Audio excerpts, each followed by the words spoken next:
Hi.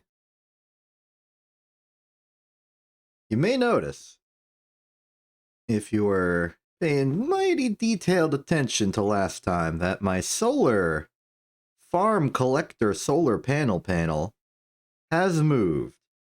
And I have a story to tell about why that is. So some stuff happened. Not a lot of stuff happened, but some stuff happened between here and last time. I'm going to start with the easy stuff first, if you don't mind. First off, I've added another ramp here to the farm, just to sort of leave the continuity of this giant wall being here because it's cool, and make it so that I don't have to keep jumping up. Now there is a almost coherent, there's a little hop here, path from the bottom of the base to the top. It's a little roundabout, but it is very fun. So you're in the base, you're doing your thing. Maybe you're even over here doing some stuff. You're like, you're done. You're like, okay, time to go check out the farm. You walk up this little gravel pile over here onto the big concrete area. It's not really concrete, it's just cobblestone that I recolored. Go over this nice wooden bridge onto the EBF. You gotta do a little bit of a hop here. Solutions for that are... we'll figure that out. You then walk over here. Here's the Powerlice oven. This ground has also been flattened out to help make this more viable. You can even walk onto the oven itself and be like, hello, how you doing? Then you can come up here to the wooden support beam. Walk up the ramp and boom, you're up here. It's nice. I continue to just add a little bit of stylistic flourish. In order to make this ramp thing look nice, I've had to swap out the wedges on this side with just the regular blocks.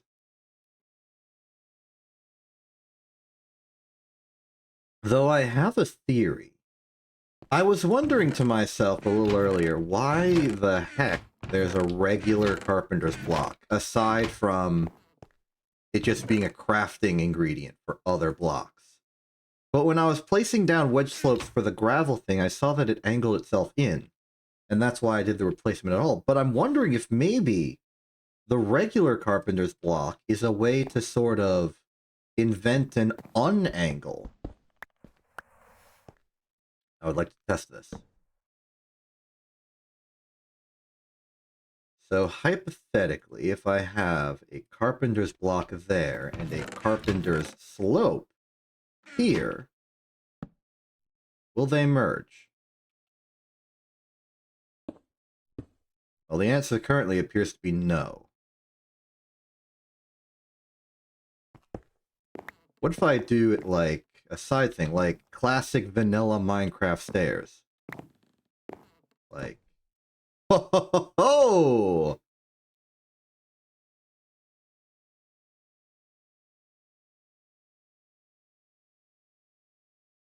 That looks nice. Oh, it's even... New plan. New plan. We do it like this.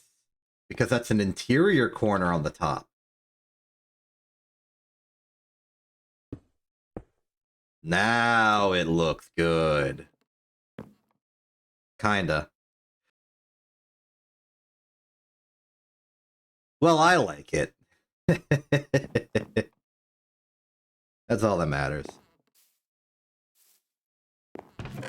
Okay. Arbitrary distractions aside, back to the story. So, I'm going to skip over all of the hardships and experimentation in detail and just get to the point. Turns out the solar panel block, the placeable block in the world brought to you by Industrial Craft 2, but incorrect Tech New Horizons, is a little jank. I figured out how to work with it, but that journey was a hardship. Naturally, you can assume that I discovered this whole problem by the Powerlice oven being off, the logs being empty, another problem with the farm. But I'm going to skip right to the line of the solution and tell you how the IC2 solar panel placeable block works, so that if you have a problem, you can just know the solution. Because I had to figure out the solution myself after trying to scour through the Greg Tech forum, well, the Greg Tech Discord, really, the GitHub for GTNH, videos on power production in Greg. Here's my conclusion. I'm not going to say this is objective truth because it's purely my own observation, and I stopped when it started working. This solar panel, particularly this level of solar panel, not to be confused with greater tiers that actually start using the tier system of voltages, doesn't use the tier system of voltages in a normal way. It's an IC2 solar panel, and that's part of the problem. It doesn't interface with the power system as neatly as innate GregTech machines do. But what it does do very well is interface with batteries. You can see it when you right-click. This slot right there, you put in a battery, it gets charged, as demonstrated here. Not too much, I want it to power the farm. So it identifies, it recognizes batteries quite easily, but doesn't really recognize other things all that well. Other, like proper GregTech machines, not so good. So what I did, and this was the first step of the solution, is that block right there, the one that's physically above the crop manager right now, and I'll break this crop so you can actually see what it is a battery buffer with a simple small sodium battery in it. This is just an absolute simple, no complicated components. It's just a battery buffer, has a battery in it, points down directly into the farm crop manager. And that's all good. And this intermediate step is necessary because, as I said, the IC2 level 1 solar panel has a hard time interfacing with regular machines, but likes to interface with batteries. So this battery buffer with a battery inside of it is a sort of way to translate the IC2's logic into the GregTech logic. Even this has a few bugs in it, but I think those bugs are from a different problem. Here's the different problem. I couldn't just put the solar panel physically next to the battery buffer. And I suspect this is because there is well, okay, first off, plot twist, this is a redstone alloy cable. This is a superconductor at low voltage. That's the solution. What's the problem? This thing is outputting 1 EU per tick. Even if I were using a 1x tin cable, that has 1 EU per tick of loss of power over 1 meter of itself. Which means even if I put that there, this thing would be outputting nothing to this because the voltage loss along the way would just result in you producing waste heat and nothing else. It don't work. But at the point where you have solar panels, you probably can get superconductor low voltage cables pretty easily. After all, it's 1 coal dust, 1 redstone, and 1 raw silicon to get 6 1x cables. By the time you're making solar panels, that stuff is super cheap for you. And it was super cheap for me. So that's the ultimate solution here.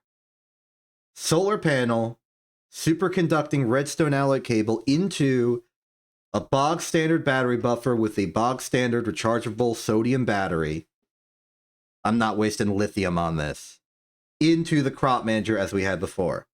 Compared to our old solar panel setup, which didn't work, we now need 1 redstone alloy cable, 1 low voltage battery buffer, and 1 small sodium battery added to our farm setup per farm.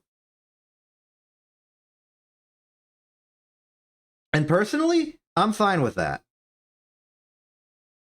The redstone alloy cable is cheap, right now, at the level where we are making solar panels anyway, the battery buffer is just like 8 steel, 2 tin, 3 tin, because of the hull production.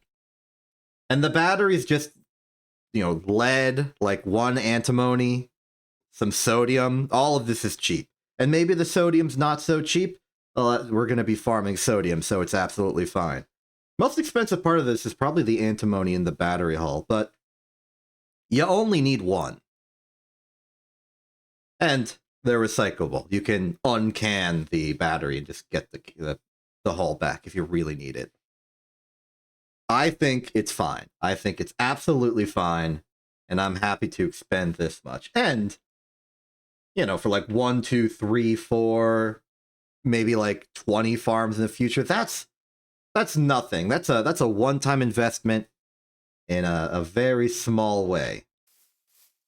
In fact, the battery buffer provides a functional benefit in that, when it's dark out and you accidentally forget to not sleep, the farm will be running, but the solar panel won't be charging. This lets you equalize the loads. It's all nice and good. So with this finally proven to myself and you now, that it actually works, that it actually does what we wanted it to do, that it actually farms the crops, we now have a certified official template for making other automated farms. So my plan is to do that. In particular, my goal for today is not going to be making another dang distillation tower. It's going to be setting up the salt farm. So let's evaluate. Salt farm's right over here, growing well. All of its crops are nice and grown. I've even put this chest over here to hold extra salt root seeds. I know some of them are unknown. I just forgot to look at them with this. And I can't just, like, Thaumcraft look at it conveniently. So, these are all salt roots. I know they're all salt roots. And this is just in case this is not enough salt. I assume it will be, but in the case that it's not, we can up more levels above here. And I will go up.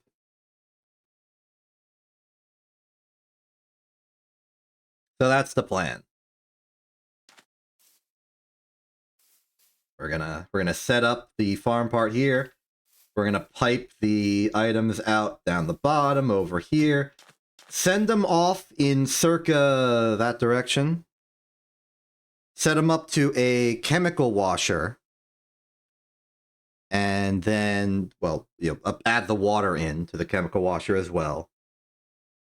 Then we'll get salt, rock salt, and saltpeter out of it. We'll sort those into their individual barrels. And then we'll do something with those things. I'm just trying to remember what we want to do. So for salt, we want to electrolyze that into our salt and chlorine supply.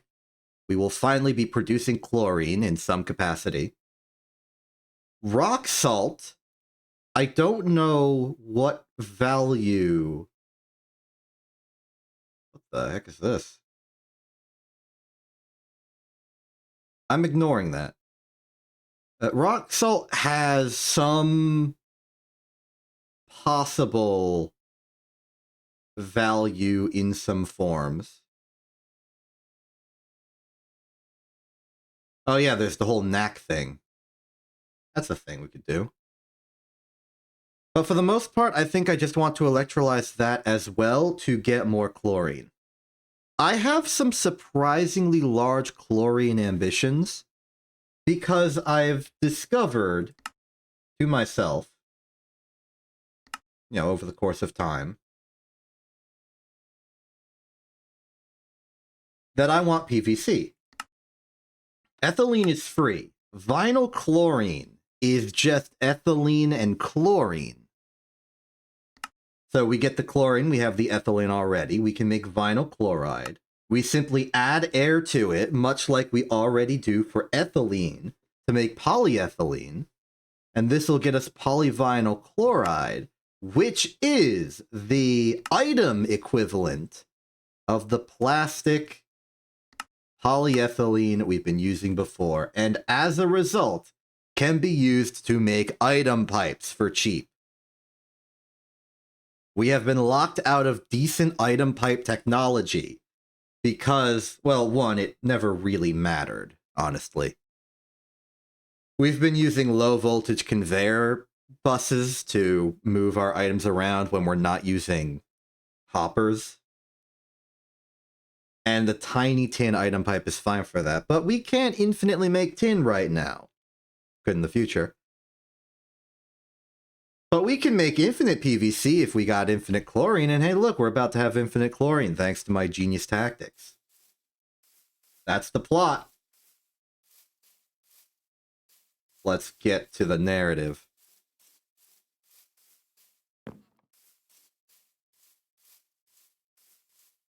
So, our shopping list is pretty simple. Well, okay, hold on. I forgot to think about the saltpeter. Saltpeter is different because it does not have any chlorine in it. We cannot use it for chlorine purposes. But saltpeter is also a critical element in making strengthened glass, so I think we want to keep that in dust form. After all, it's individual components. Potassium. Okay, maybe I care about the nitrogen. But if I care about the nitrogen, I would just maybe centrifuge it out of the air. It's fine, we don't have to worry. We'll take the saltpeter. It mixes into gunpowder. Okay, you're tempting me. Charcoal does. Okay, hold on. Hold your horses a second there. Put a little pause on your words and your actions here. Are you implying to me that we can just make gunpowder using saltpeter? And indeed, you think it's a very good idea for me to do so as a means of... Okay. Well, we have accidentally made two possible sources of explosives. We could do the saltpeter wood plank string into powder barrels. We could go with our original plan of using toluene and who cares to make TNT.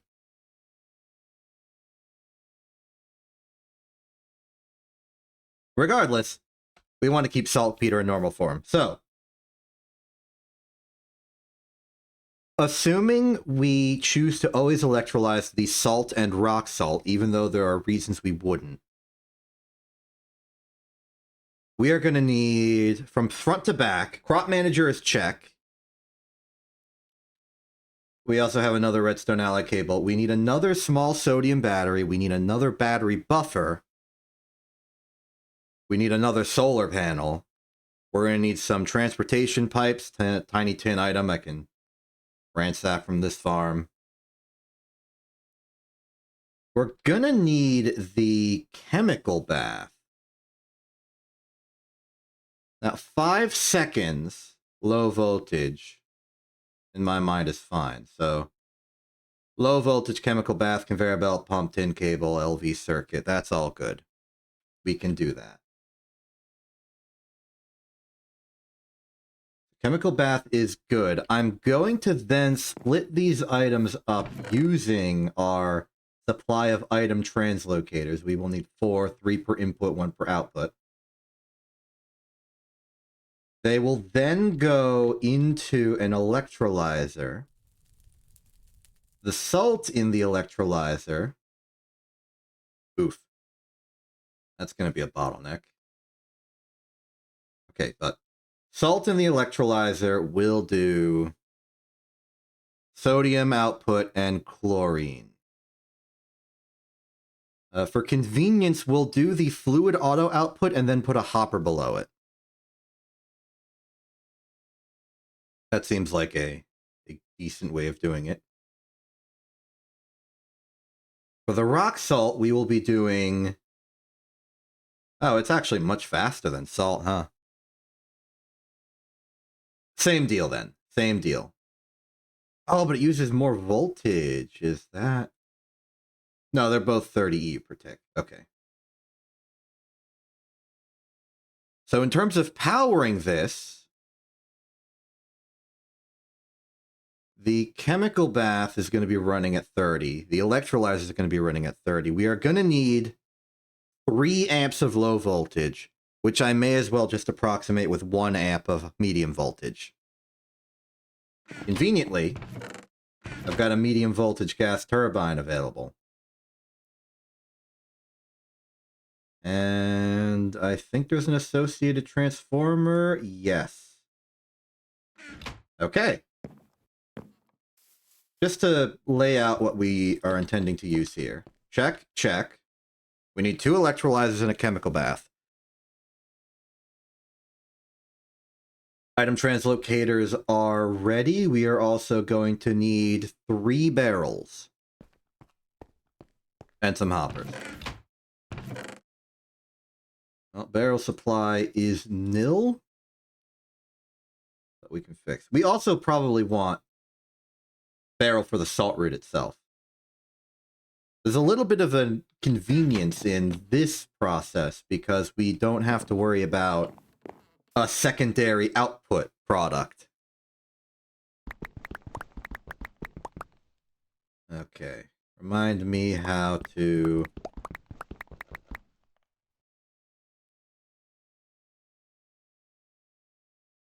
Made a half stack too many, it's 8 each.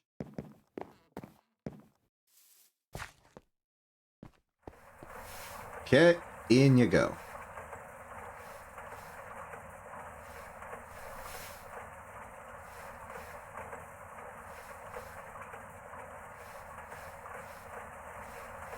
I'm kind of ignoring the elephant in the room, metaphorically, that the big thing we need to make here is the solar panel.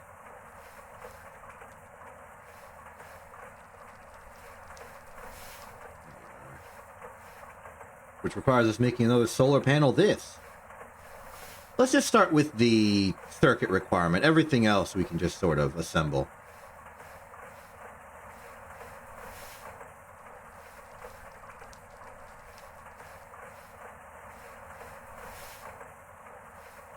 So solar panel is low voltage. So 2, 4,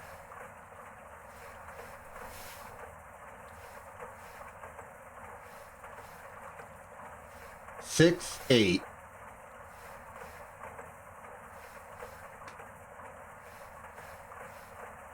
I count 8 low voltage circuits we need.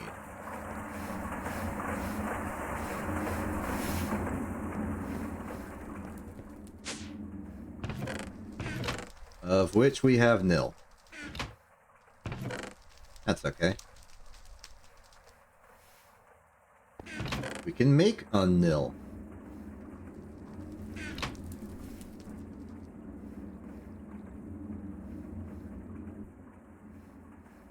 So 8, 16. Okay.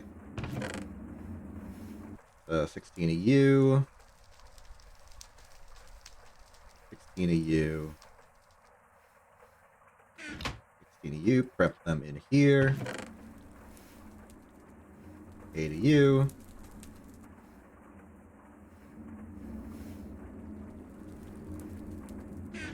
Out of boards. Not so out of boards as you think.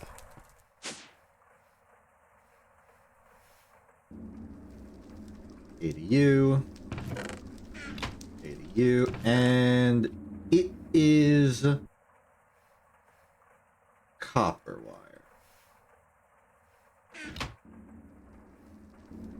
There, and that should make us 16 low voltage electronic circuits for the low price of this.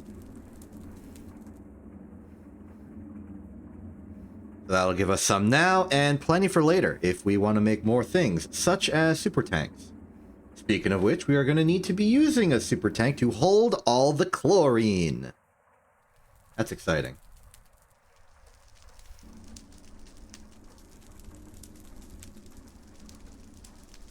Oh, we're out of soldering alloy. Guess I better reload that.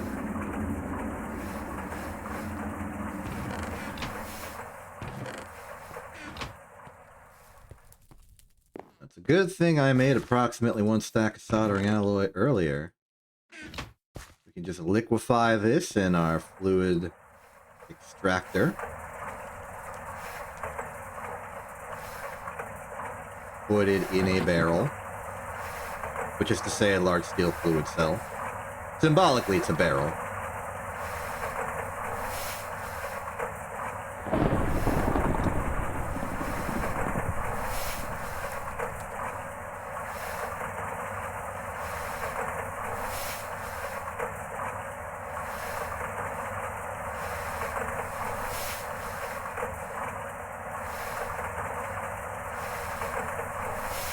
Two barrels for this one.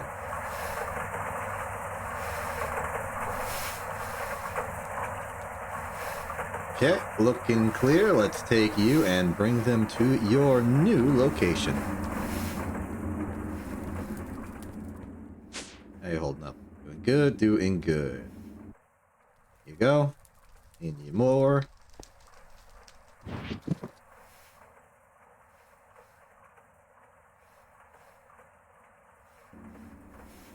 Cool. 16 circuits. Put 8 here for a hypothetical future. And head out.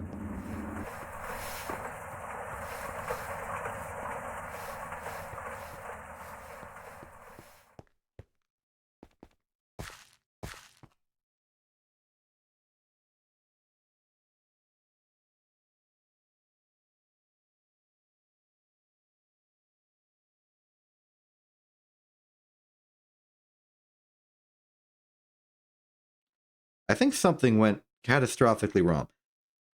Is the stream back? I'm being told the stream died by the stream itself. And I can no longer see the chat. What is going on? If you can hear me, please type something in Excels, because I can still see Excels. I just can't see Twitch.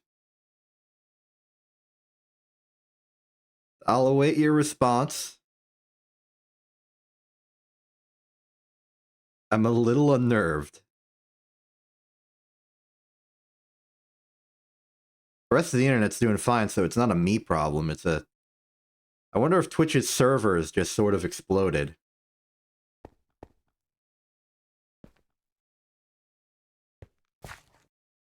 Everything good? I'm seeing things again. The stream looks like it's real. Okay.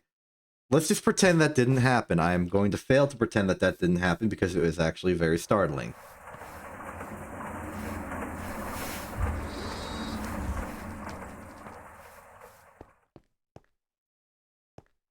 But moving on, we've got good things. We've got the goods.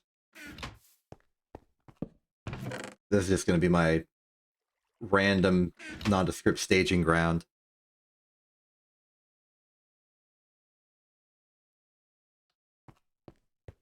Okay, electrolysis and the chemical bath.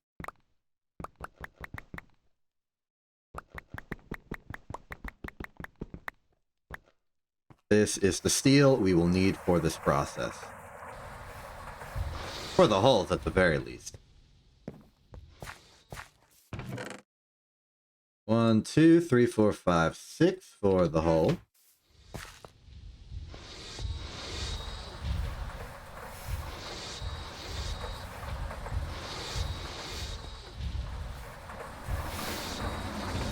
Gold wire is ready. Do we have glass ready?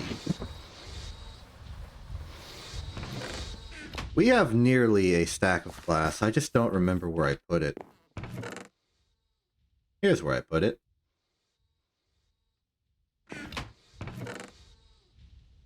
Oh yeah, one of the things I did between streams is I processed a lot of the aluminum oxygen-infused byproduct that we got from the ruby juicing. Combined with our barrel of cryolite, I was able to get I think exactly 4 stacks of aluminum. So now we have near parity with the stainless steel, and that's good. Technically, the thing we have the least of right now is steel, but steel is very fast and easy to produce, so it's not really a problem.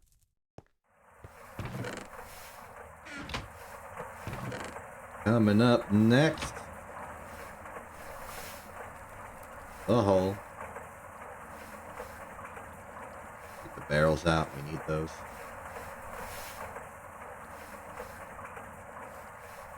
How's carbon? Oh, we got a few carbon fiber.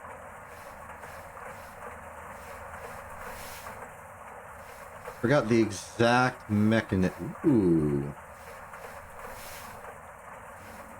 Interesting. For the future. Assembler circuit setting 2 is the mesh, so... Get ready to do that in a second once I make these holes.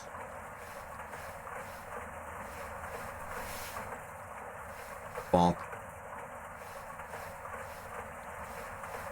Very good, then we'll compress them here into the carbon we need.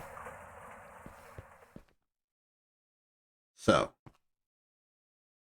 2 there, 2 there. 4 here.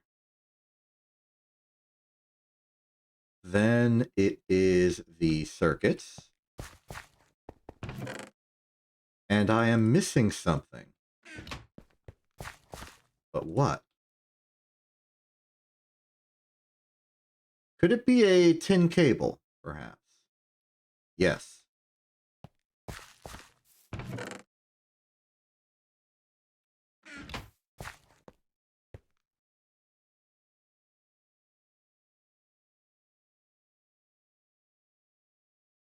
Oop.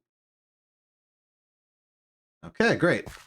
2 electrolyzers ready to make ourselves the chlorine we so desire. Fluid output combined with, we need 2 hoppers for those. The hoppers are sufficiently fast enough that they can output for cheap. Good. I'm wondering, is a hopper more or less expensive than a conveyor bus?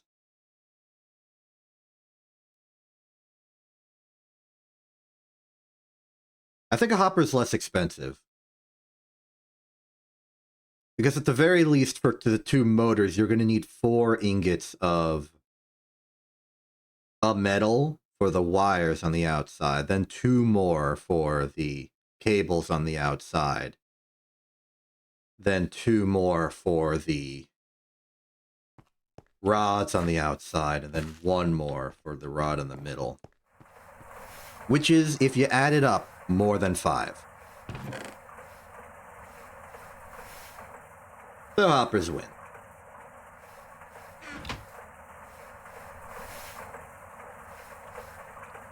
So theoretically, if you only care about the use of iron, it might be more viable. But that's a weird material for you to be so hung up about spending.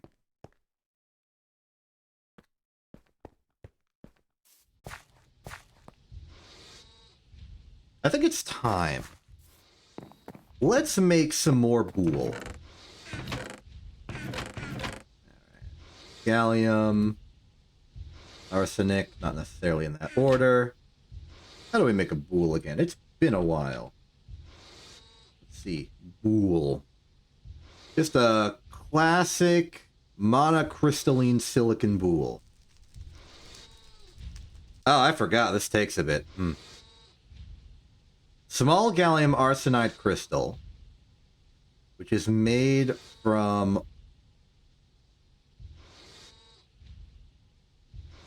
blast furnacing gallium arsenide dust, which is made via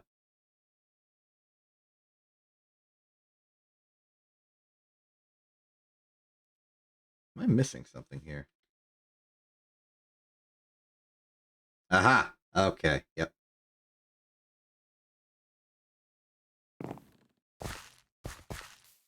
Well, let's do that.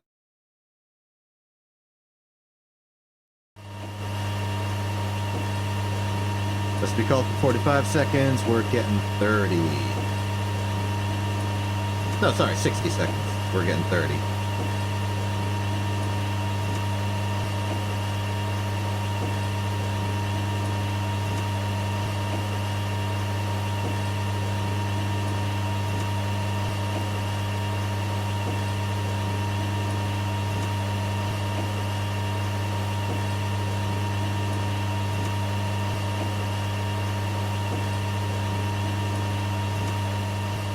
Okay, we've come to an awkward problem in that we don't have a forge hammer anymore.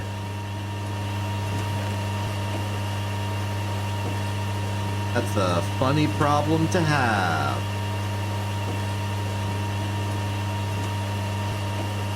Fix an anvil. Okay, an anvil's not that bad. Also, stop glitching out of existence. Stop Z-fighting with yourself. Logistics request table.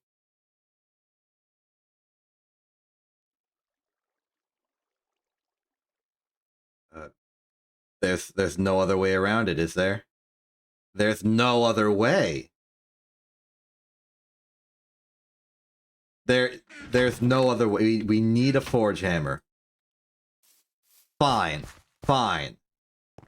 You want me to reinstate my Steam processing line? I'll reinstate my dang Steam processing line.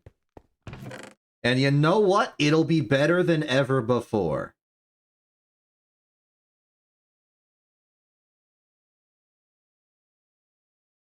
Do that. Let's do that. Let's take the forge hammer.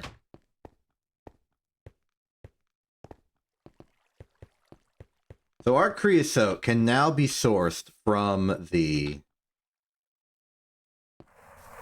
distillation tower, particularly this line right here.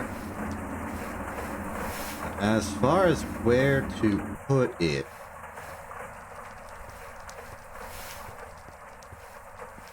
it's a little awkward. How about we go to the surface with it? We can just go like up, around, up, straight up. Keep the steam on the surface somehow.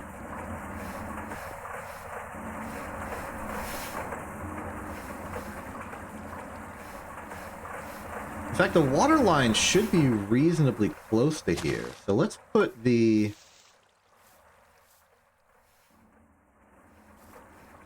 This is a little awkward. And this setup feels almost temporary. Let's look it up like... Oh... No, no, we're fine. I got worried about the temperature of the pipes, but then I remembered that it's water and creosote. Steam, the output, is the pipe problem.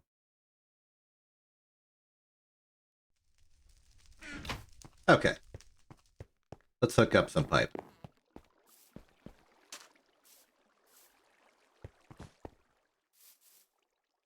We could put it here.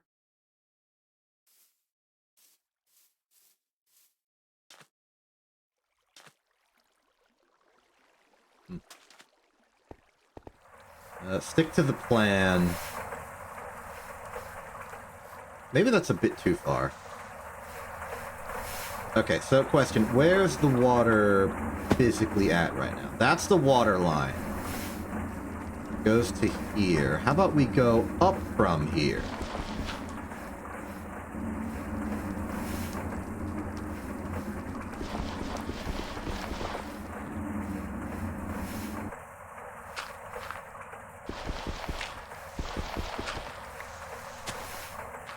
Okay, look for a random hole in the roof. In the floor of upstairs.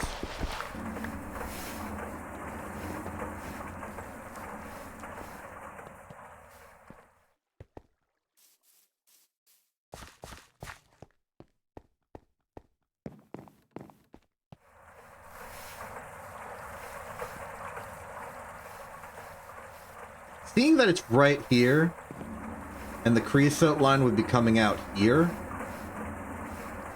I think we should put the boiler here. You stop that.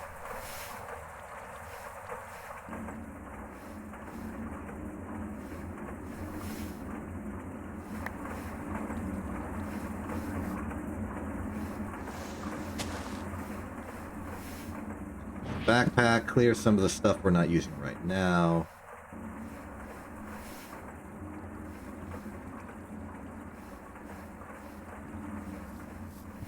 Deconstruct this.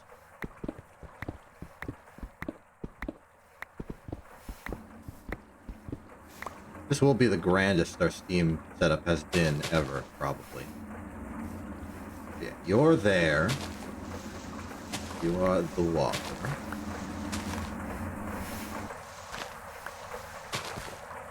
Stay at the same altitude. Put it here. For me, it is very important that we get the water hooked up first. For safety. You want to make sure that the boiler has water before it has fire. Okay, water supplies are at maximum. We can expect it to stay pressurized for the duration. Next up, let's ascend some creosote. Sitting around doing nothing in this distillation tower. Now it's going to do something.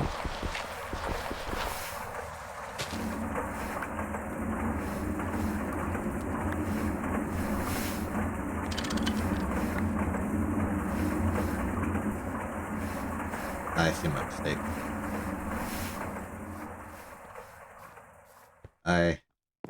It's an interesting thing that physically holding a wrench or wire cutter or what have you, something of that nature, will cause the objects that you're interacting with to physically change their collision boxes for you.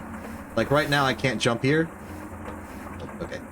Here I can jump. I hold the wrench and not move, I can't anymore. I can, I can't. I can, I can't. It's funny to me.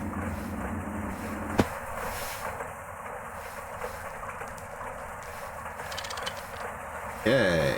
Up we go. Up. This altitude? No, altitude is here. Okay. Boop. Boop. Boop. Bop. Should be good to go.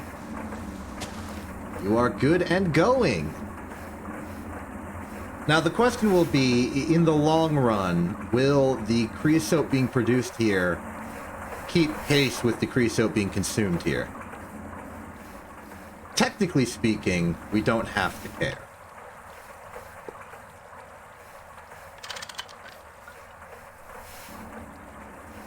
We just want to use this forge hammer, then do nothing else.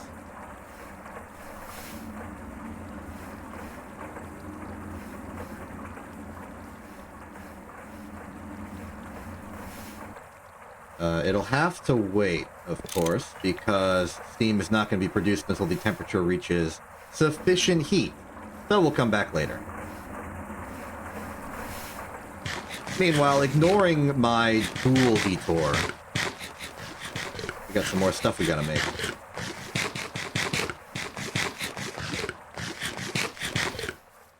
So it's important to know now that we do need a forge hammer as a necessary component of our factory.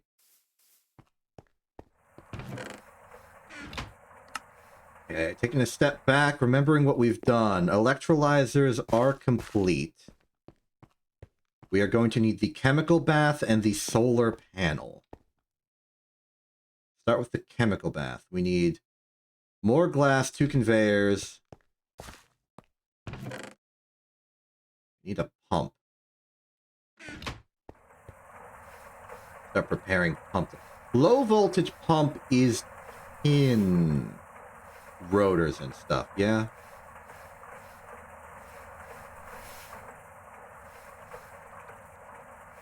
Yes. We got a tin in here, that's blue. Answer's no to tin.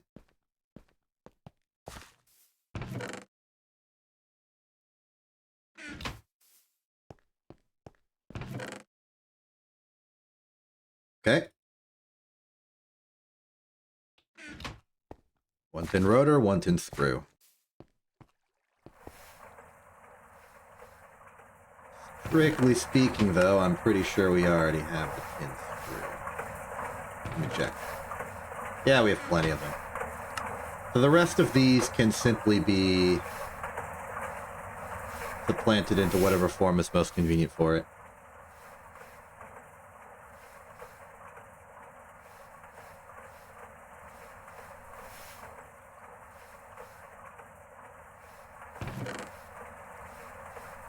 Oh, we got a rotor, we got a screw, we're gonna need rubber rings, but all of this is the normal stuff we've come to. What kind of pipe do we use? Bronze fluid pipe. How convenient.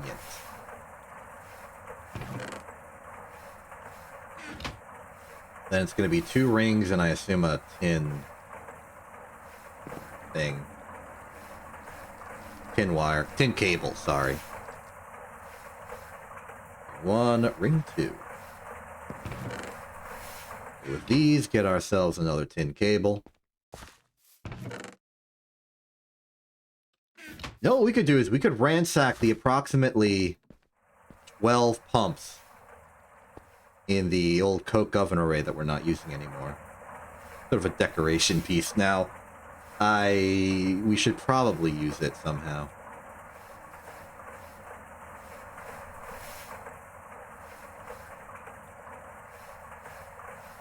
Supercharge our cactus coke production? Maybe.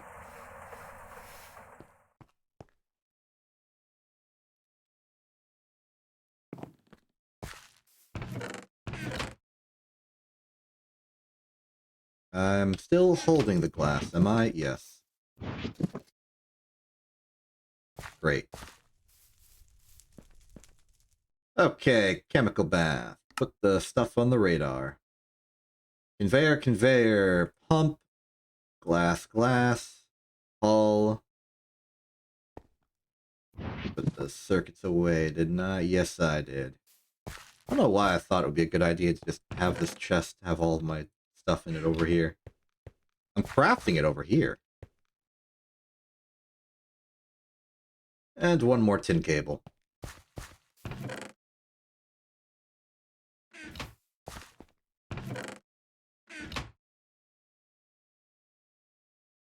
Here's our chemical bath.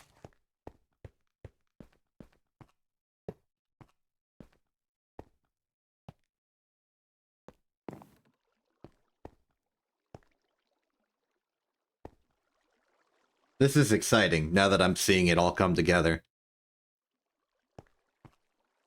Alright, all that's left is the obviously hardest component, the solar panel. We're gonna need a ULV machine hull. Soldered together, so that's a complication. Also, medium voltage assembler, so use the one in the clean room. That actually makes it easier. ULV machine hull is okay, wrought iron plate, polyethylene, lead. Uncommon, but I suppose it's going to be more common now.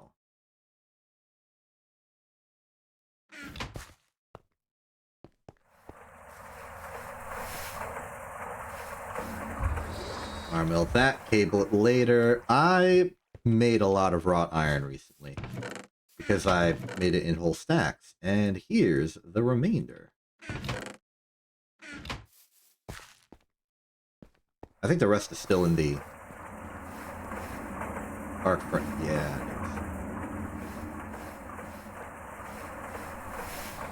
No matter.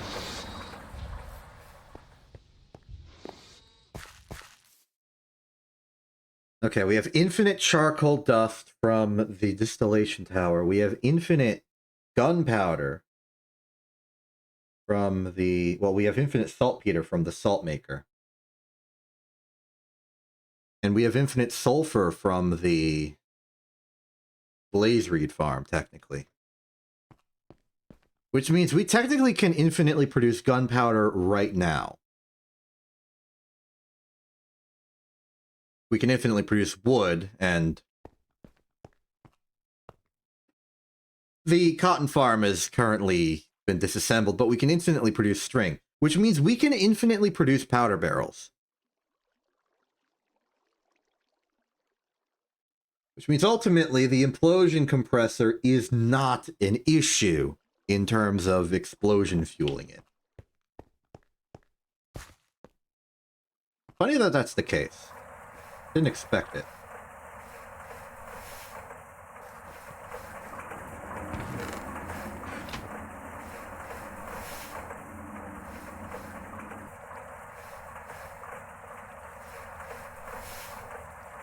Maybe it's just me, but I think if you put a fluid solidifier, if you put a wire in the fluid solidifier, it should just do the same coating it recipe as the assembly machine.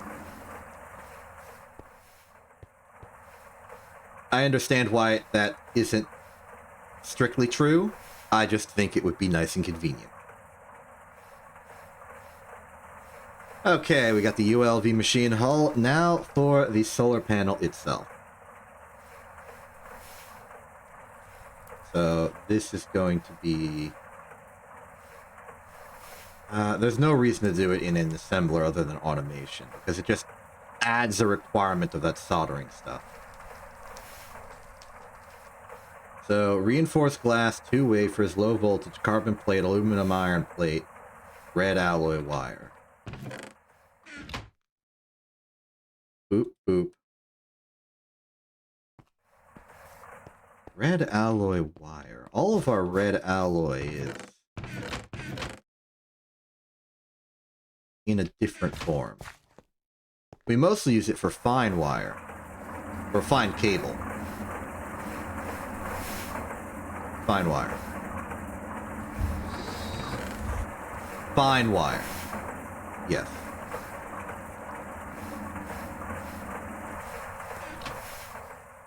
And I've stockpiled fine wire instead of a general purpose wire, which is my fault, I admit. Not necessarily a mistake, it's just what I did. Okay, we got some carbon plate. One right there. We are going to need 2 wafers, reinforced glass, and I forgot what the last thing is. Oh, right, the hyper-compressed aluminum iron thing. Start with the reinforced glass. We should have some around. I remember making extra.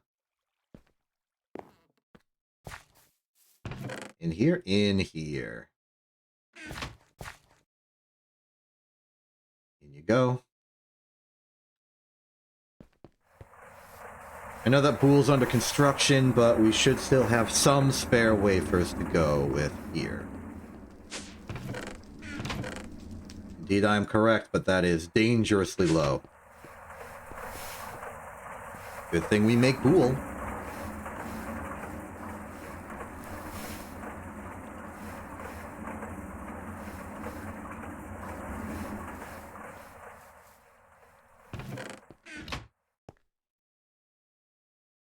Wafer, and then the big fancy plate, which is 4 iron plate, 2 aluminum plate. I can do that. Step 1, bend them individually.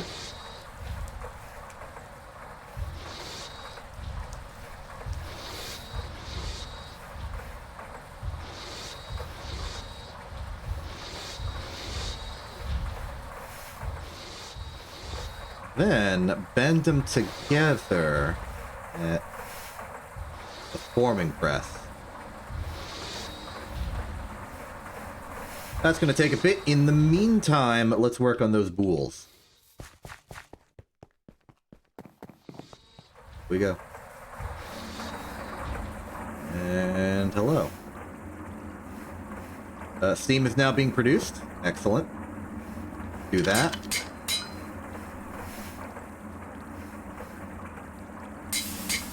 We can make a lot of Boole with this.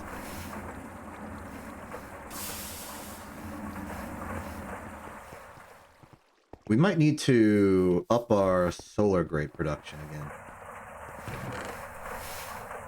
Yes.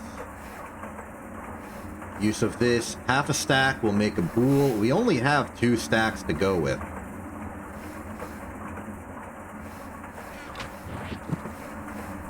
Concerning.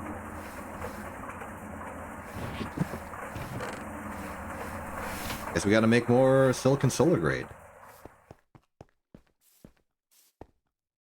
So this is gonna be running for the next...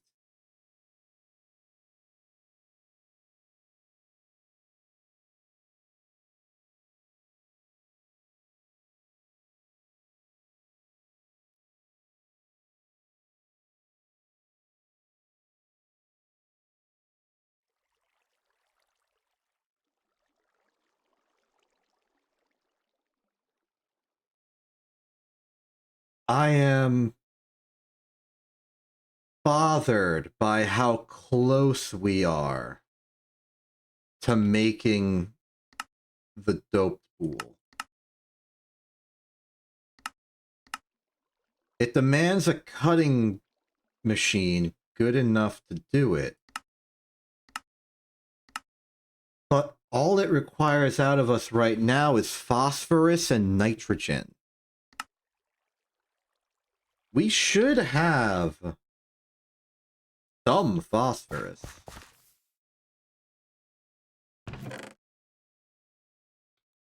There's some phosphate in that. Isn't phosphorus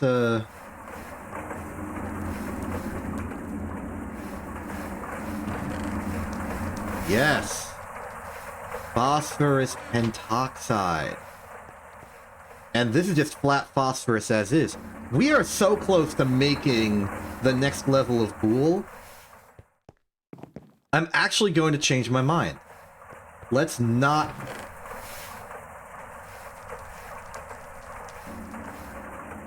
I'll make one. We have need for pools now.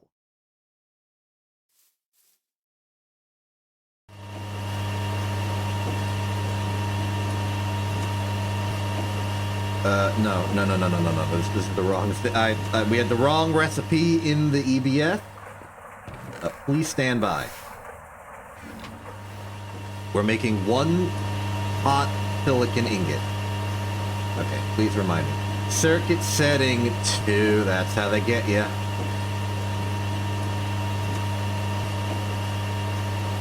Oh, that's silly. We're gonna have one warm ingot in here.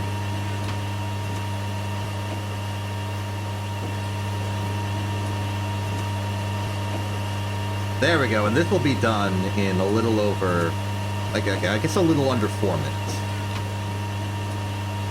In you go.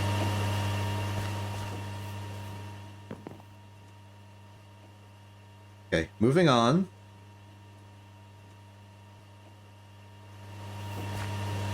The compressed thing should be ready. It is. Does this mean we're back?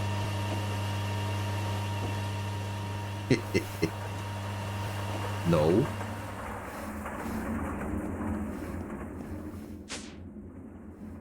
Alright.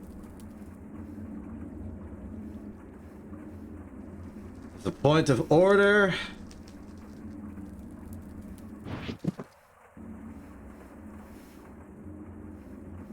Get that polyethylene out of there. You... that soldering alloy out of there. Get that soldering alloy in there. Get in there. Get that soldering alloy out of there. Get that soldering alloy in there. Get that polyethylene in there. Get itself back in the bag. And await our grand machine. It's a good machine.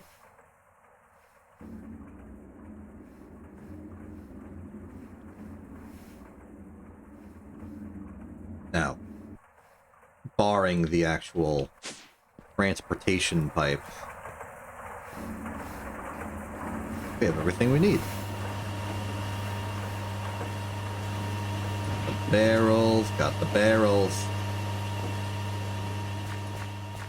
Alright, we're gonna do this in a 2-tiered... I forgot the battery buffer. I completely forgot the battery buffer.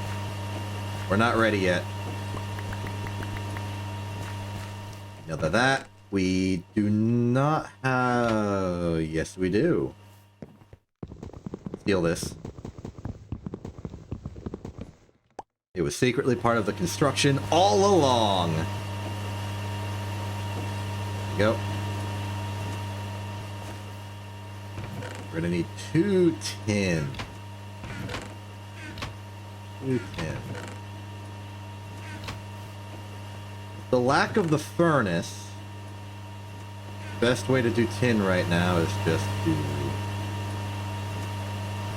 extract, solidify into an ingot. Which is not that big of a deal. Frankly, it's faster than smelting it.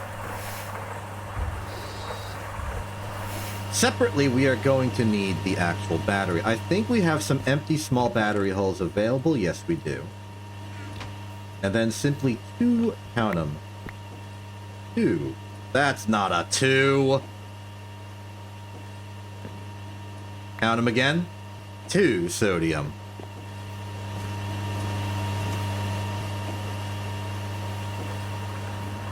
Head over to the canner. Here's your battery. Here's your material that goes in the battery. There's our sodium. Bend it. I would think it would click. I know this is unfeasible, but I think it would be cool if there was a mold form that was like a block, but like a filled-in block. Like block shell. And you could use that to fluid solidify an entire hull. Okay, not the hull, the casing. We're being specific.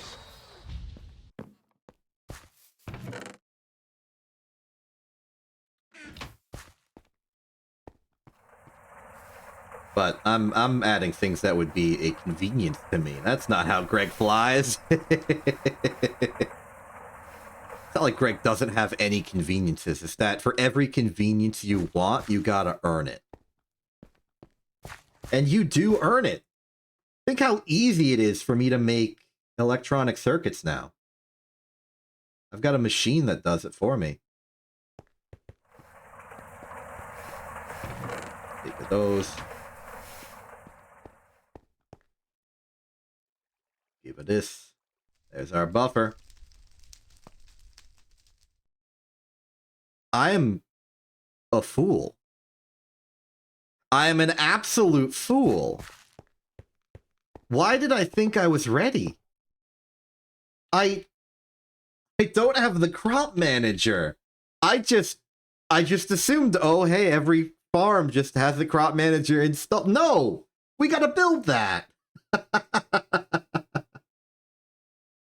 I'm a fool! Fool that I am. Okay, this is gonna be a little bit of an ordeal. Input hatch. Wait a minute. Don't I have an extra?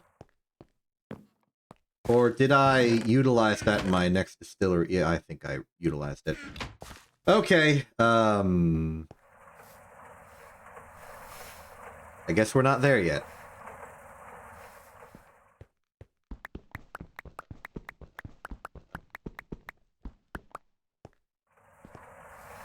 Full disclosure, I'm a little embarrassed that I didn't think of that. Okay, steel fence blade is a plate, and ingot. How does it have to be steel? Basically, yeah.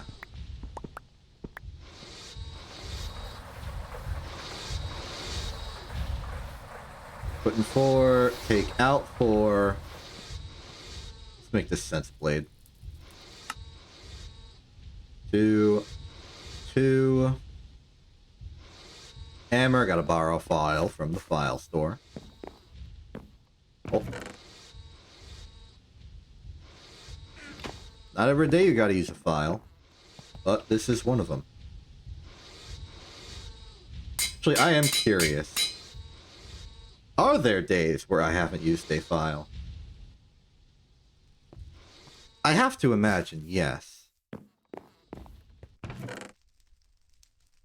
I would like to see the chart of what days I have and have not used any particular machining tool. Wrench, I probably used it every single stream the moment we had one. File petered out pretty quickly. Hammer would be interesting. I don't know if we would have ever stopped using it. Maybe we did. It's kind of back in vogue now.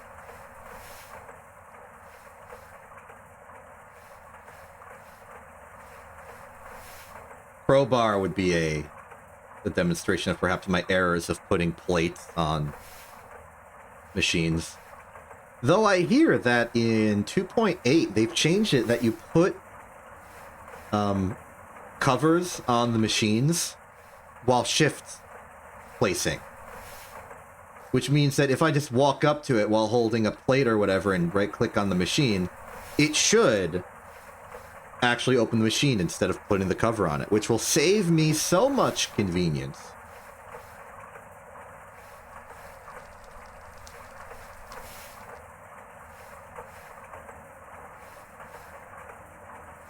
Now what?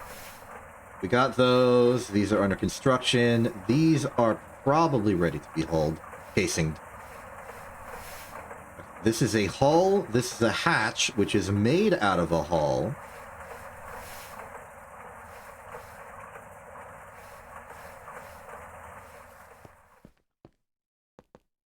Keep the sun up for the farm.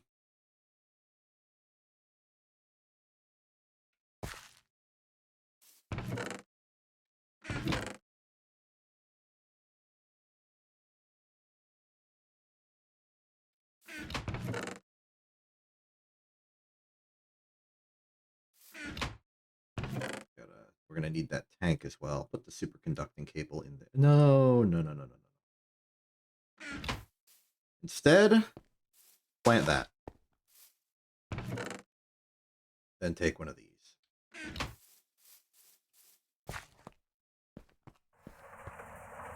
For 2. Next up will be the tank. Circuit setting 1 or 2. It wants an input hatch, which is circuit setting 1. I'm guessing the game has frozen. Why has the game frozen?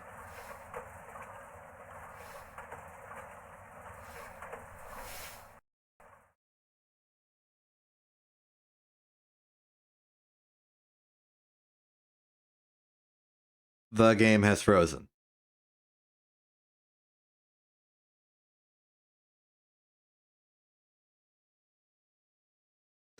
I'm gonna wait, let's say, 60 seconds.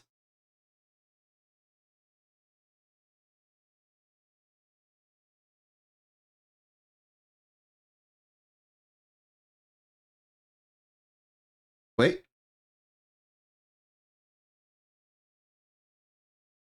There's a discrepancy here.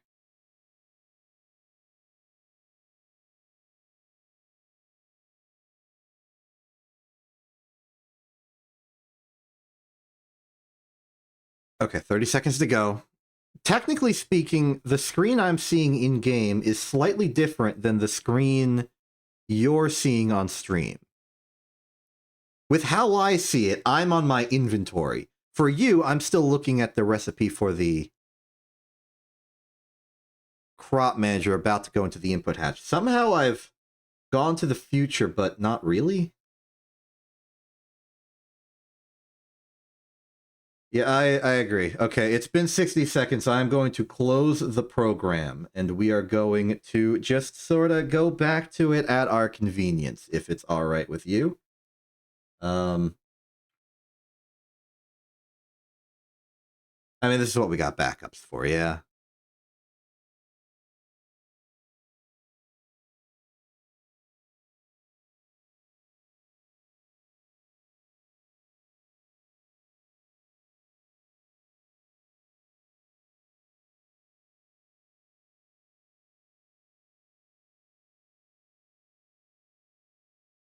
I'll wait on it. It'll be back soon. Meanwhile, how's it going, I guess?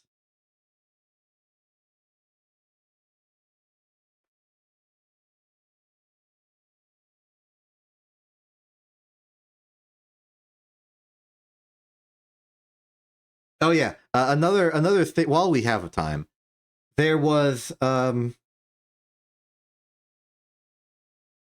back during my investigation into the solar panel jank, I overheard and then got a bit of evidence, but haven't seen it concretely, that the solar panels that I'm using currently have been replaced in GregTech 2.8, which is the next upcoming version currently in beta, which solves the problem I was having here. You know, by being a different machine more dedicated to Greg-oriented operations and what other conveniences they may have. It's a little annoying that I don't have them right now, but I guess that's the nature of every cool thing in the future. You're annoyed you don't have it currently. I do intend to upgrade to 2.8 at some point. I don't know exactly when. I started this season in March, you know, as like the anniversary of me starting season 1, which is adding a arbitrary narrative precedent that these seasons are annual. I could continue that. I could just say season 4 starts next March. But if that's the case, I want to reach our close term goal, which was, you know, to get to the moon.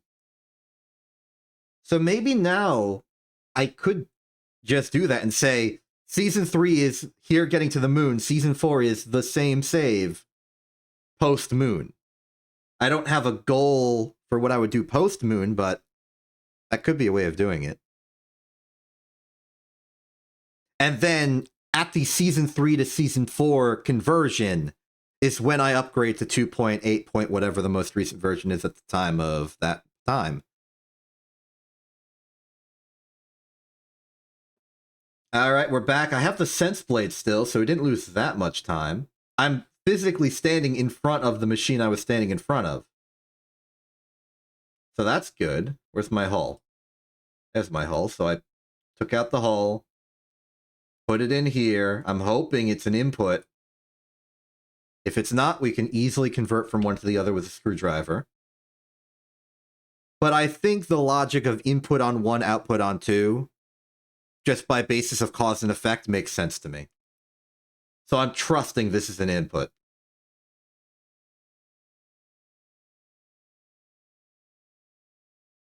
It is an input. Is the game not registering sound right now?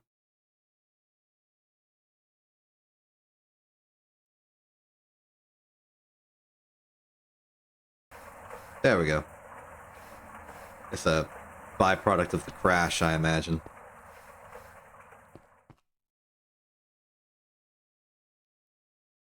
Put away some of the farming stuff. We're not doing farming right now.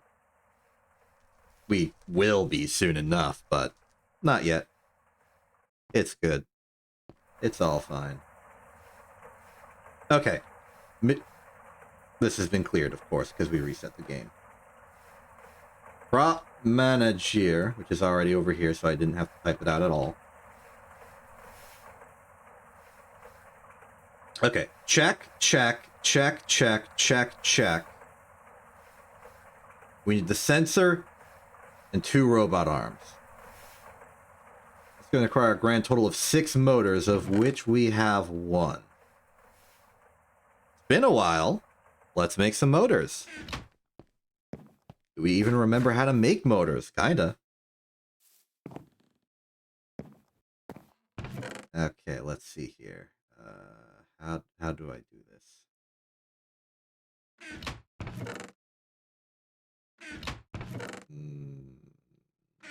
I am indeed forgetting how to make a motor. Okay, first off, we're gonna need a tin supply. 7 isn't gonna cut it. We're gonna need at least 12. So let's start there. 1, 2.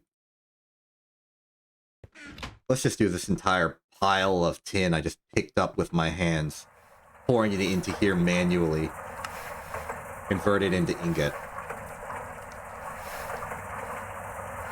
Meanwhile, there are parts that I am much more confident about.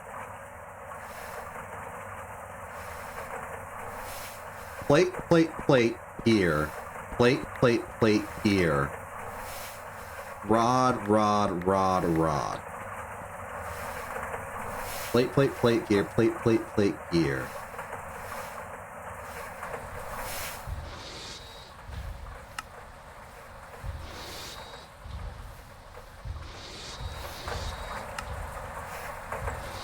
Here, here.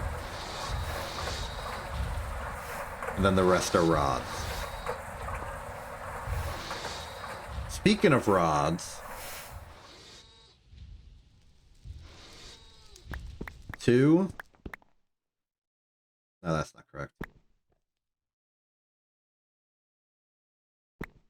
That is correct. 2, 4, 6, 8. Let's go for 10.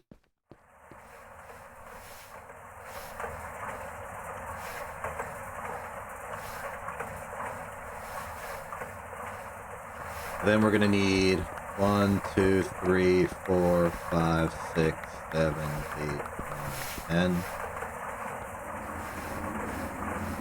I'm going for approximately 10 motor, just as a backlog supply.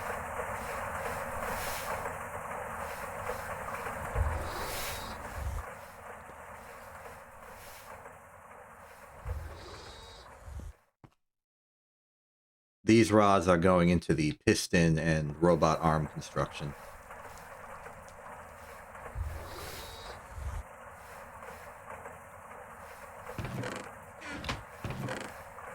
Oh, I already have a decent supply here.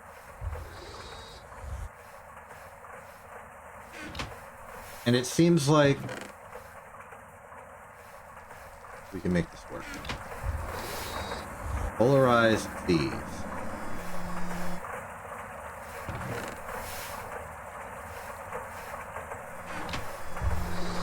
Forgot the tin. We need that.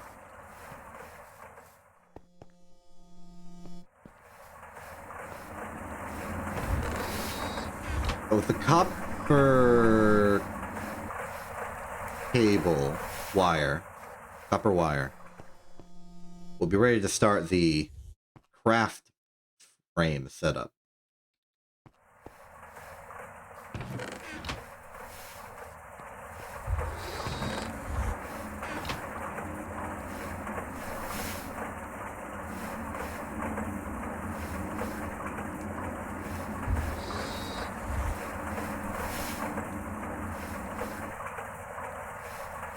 Starting to respect the time it takes to make wires now that I need a lot of them. Okay, 10, 10, 10, 10. Polarized irons next.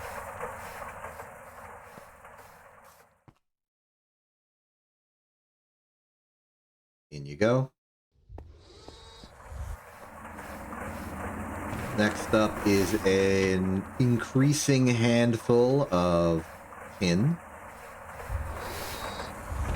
that I am assembly lining slightly just to make it faster.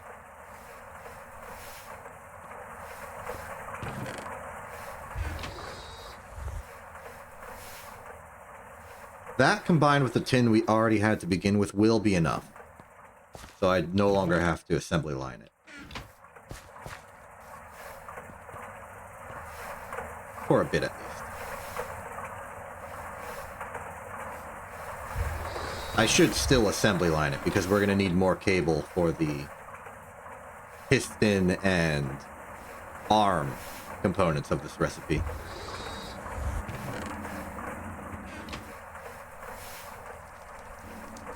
make sure we have enough.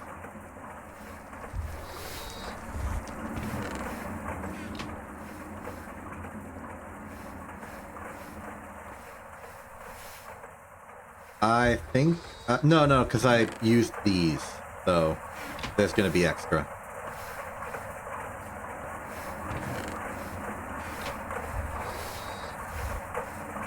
I didn't miscount. I simply failed to count. Okay.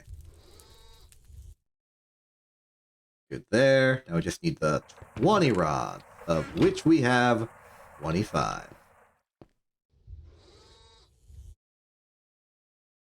Doot. Da-da. Da-da. 10 motor. Excellent. That's the hard part out of the way. That is not the hard part out of the way. The hard part's going to be the arm and the sensor component, because I got to find some brass.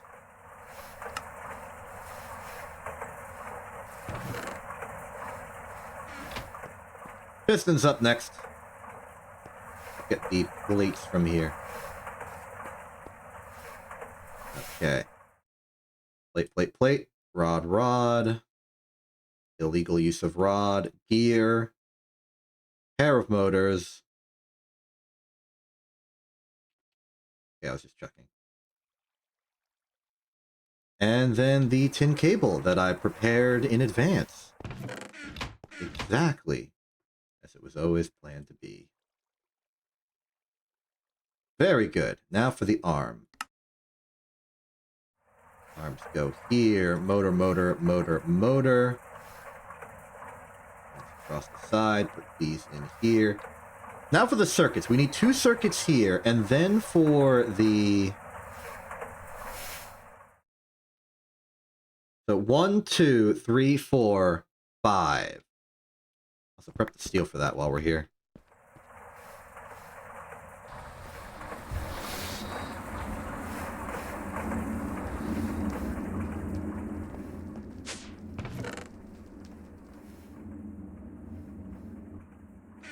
Good thing I made those extra circuits, huh?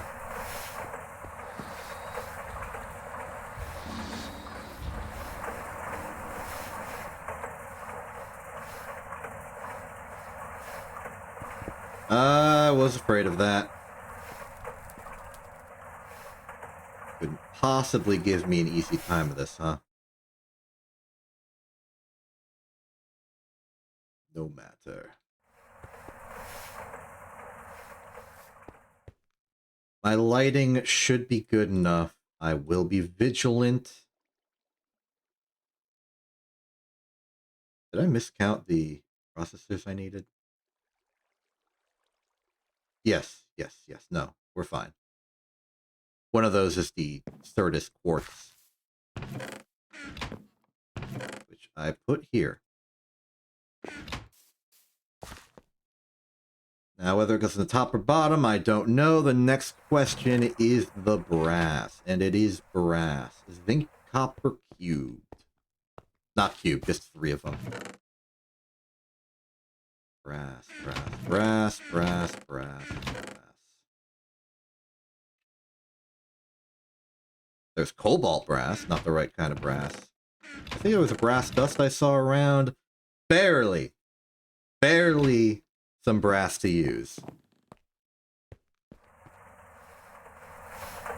I think I'll just turn all of these into rods now.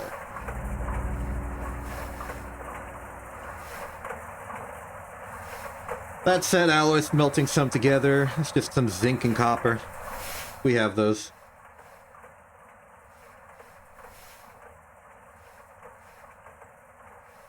Not so big a deal anymore. Until we run out of resources. It's been a while since I've had to go on a mining expedition.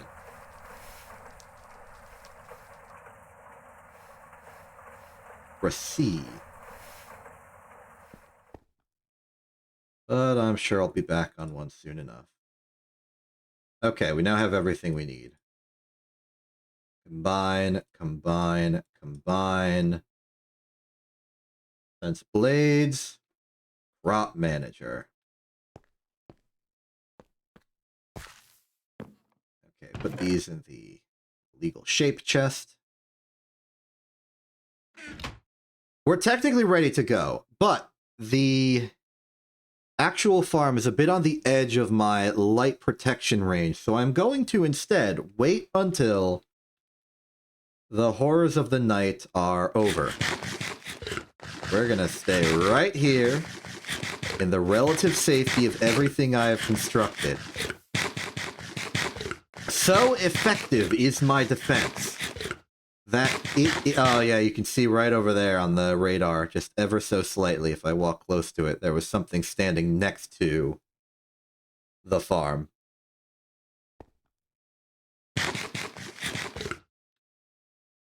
Yeah, we're gonna take it easy. Find some busy work to keep us busy with work. Like, here's the boule. What do we want to do with a boule? I'll tell you what we want to do with a boule. We want to slice it into wafers. Let's slice it into wafer.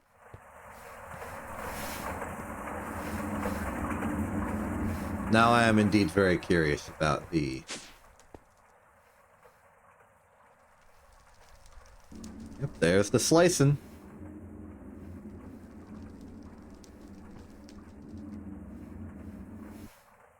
You're starting to see, like, the immediate edge of my death and destruction radar with all the zombies and skeletons and stuff now seen.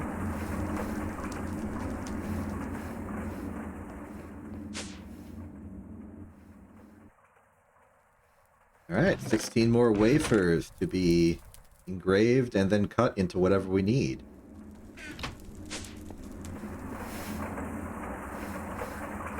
But seeing how close we are to the doped has renewed my interest in getting there.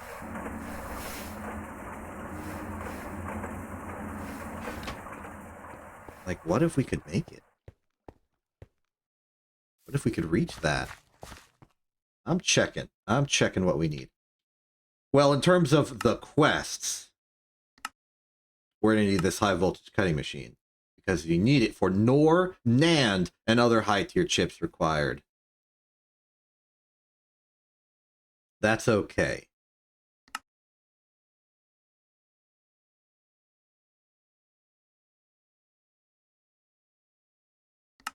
But for this itself, we need phosphorus, which we have in ample quantity. The cutting machine's just for going from boule to wafer. I don't know why they decided to make that quest first. Maybe it's because it's a machine and it has multiple purposes. To make more advanced wafers, you need to make phosphorus-doped monocrystalline silicon first. Process takes a while, so make sure you have stable power. You can also get more wafers, and thus more chips, out of higher tier boules. You still need to make the lower tier ones sometimes, though. So all we would need to do is... Yeah, we do not have oganesson. We do not have xenon. We would have to go with nitrogen. Which is fine, personally. Aside from supplying the nitrogen, I'm okay with this thing running for 600 seconds. 10 minutes. We have 10 minutes of power. I've run the EBF for 10 minutes on full blast before. This is fine. I've checked the benzene. We got plenty of benzene. It's at like 800,000 right now, but that was before. We might have burnt it off from then. Stack of silicon solar grade. 2 gallium... Okay, so materially, it's 2 boules worth of stuff, plus 8 phosphorus, plus 8 nitrogen for us to make 1 boule. And then that boule will get cut into 32 phosphorus-doped wafer. And that phosphorus-doped wafer can then be engraved to make... Well, in the case of CPUs, quadruple the normal amount, which is a doubling in terms of gallium arsenide and silicon. Looking for the other colors. Yep, quadruples there. It might just be a quadrupling across the board. I'm going to check. Yep, that's quadruple. Random access memory chip wafer. It then just simplifies to that type of circuit. There's no like phosphorus doped RAM chip wafer. Yeah, that's quadruple. It's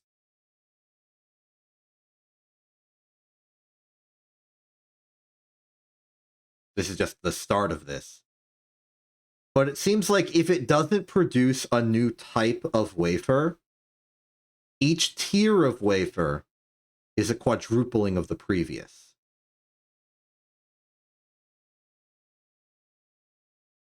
I accept that.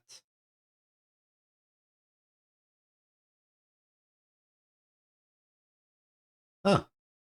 Weird case where the emerald lens does something different than the Terra lens. Or maybe it's the Terra lens that's different from all the others. Nope. Nope. They're both different. Interesting. And this starts the ILC. These are specialized. Okay. Now we know.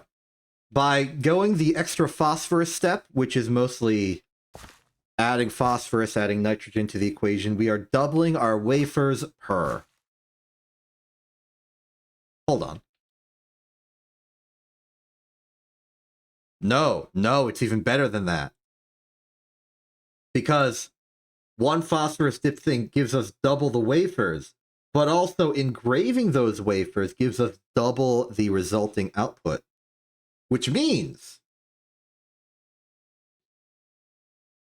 despite paying for, like, in terms of per monocrystalline, per small gallium arsenide and per silicon solar grade, this is indeed a quadrupling of output for the same material input. And it can make new stuff too, such as, but not limited to, the NOR and NAND memory chip, which is useful for stuff. Data orbs and LUV circuits. And the data stick, which is a thing. Doesn't seem like it leads to anything immediately right now. But it is a material efficiency increase. Look at me. I've been distracted so long, it's morning. I suppose that was the goal, though. Okay, time to set up the farm. What do we need for phase one? Phase one is just going to be the farm into, like, the first barrel. We're going to need a conveyor. And we have a conveyor. We're going to need the item pipes. The ultimate goal is to replace all of our tin item pipes with PVC. We're not there yet. So we'll stick tin for now. Tin for now, fun for later. Definitely need that. We don't need the hoppers. We don't need the chemical bath yet. We do need the buffer. I think we have everything we need. Let's get started. We need to be careful at exactly what altitude we're putting the crop manager, because this is going to need to accommodate 2 extra layers of salt on top of this. Just in case. So it would be dirt, crop, dirt, immediately above crop. Which means that what we want... Oops. We can fix this. I fixed it. What this means is that we want the...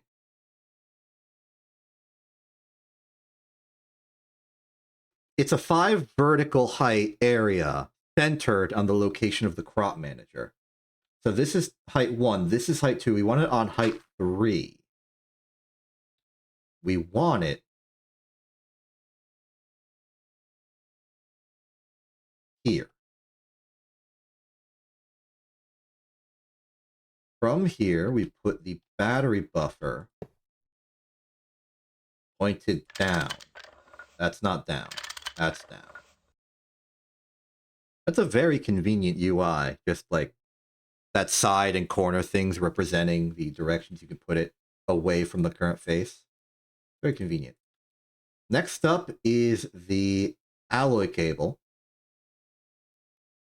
which I shall extend the hitbox of like so. And then, if I'm right, this should just start working. Maybe, you know, it needs to put some power in first. I forgot to put the battery in. Put the battery in. Battery is in.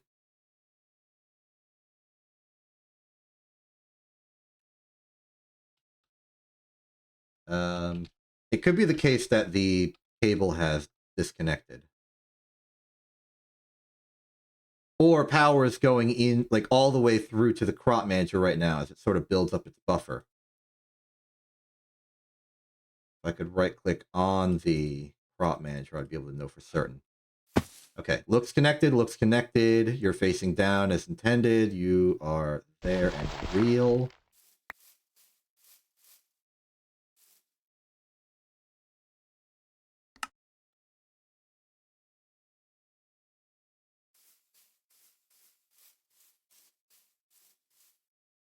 You good?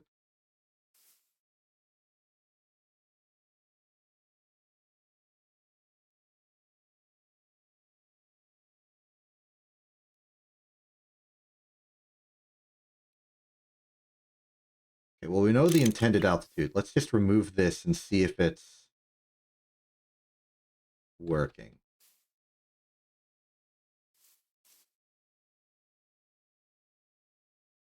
Do we need to output it?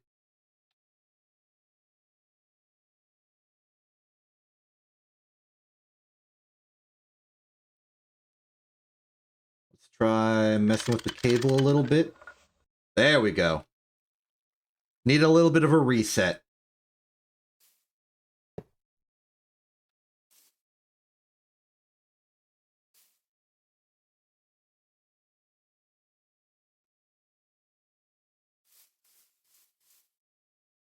Very good, very good.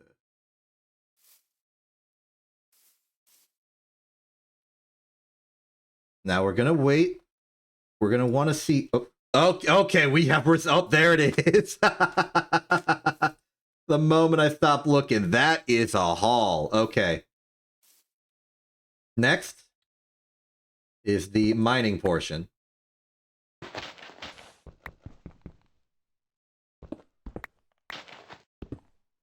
We're gonna want to go this way. Nothing too complicated. Just funnel the pipe out. I don't know where I'm gonna put the barrel for this stuff. Part of my instinct is to put it relatively close.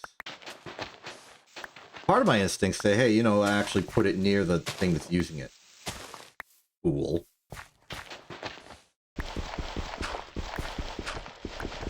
I'm undecided. I think for now I'll just go until I run out of pipe. Ultimately, we will need to bridge the whole distance. Doot, doot, doot. Doot, doot. Doot, doot, doot, doot, doot, doot.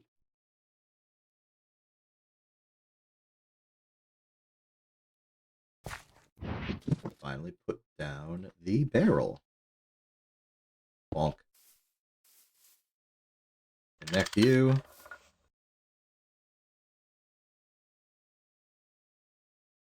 Reorient the barrel to the side.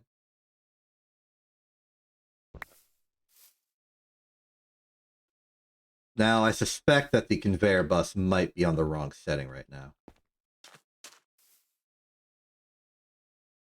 Correction, I don't think I added the conveyor bus yet. There you go. You are on export, and you should be exporting immediately. We shall wait for some result to appear on this barrel right here. There we go.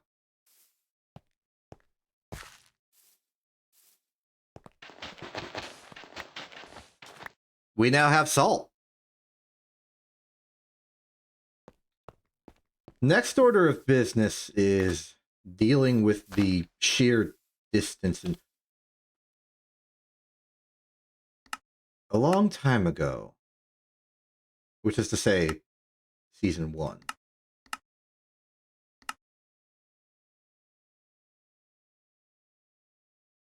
I was told in a quest about an item pipe type designed for going obscenely long distances in like a complete perfect straight line. This might be the time to use them. But where were they? You. The long distance item pipeline. Would it be great if you could transport ores from a faraway ore vein by pipes to your base? This is not a problem anymore. Connect your setup on the start and end point with a long distance item pipeline block.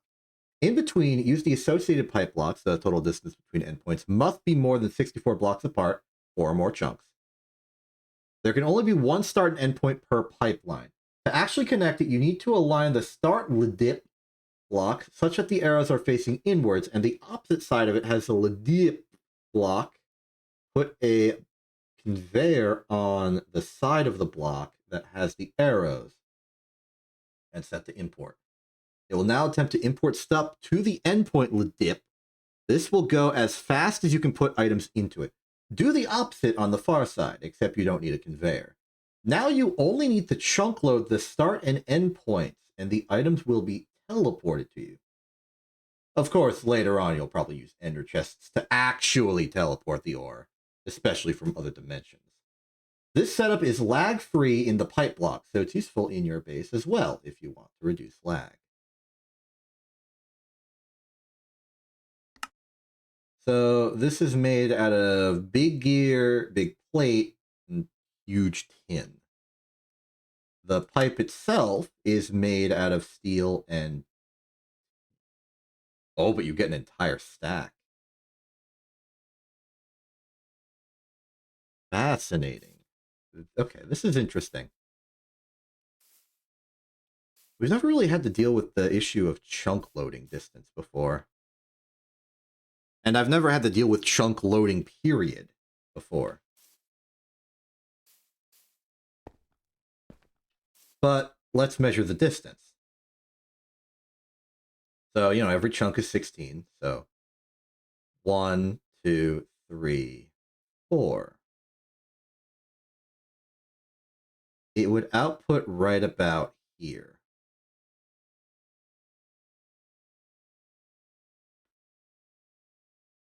But technically, we could go farther. And if we do go farther, it would reach the... like, closer to where the actual water is. And if that's, like, the, air quotes, fluid side of the base, that's probably where we'd want the chlorine to end up anyway. If we kind of structure the base such that it's going, like, inputs, water, other inputs nearby this, and the outputs and more advanced stuff go across, abstractly, metaphorically right now, then going the extra mile might be good for us. I'm vote. Let's do it. It's a shame we won't get credit for this because I've never built a miner. So I could just do that.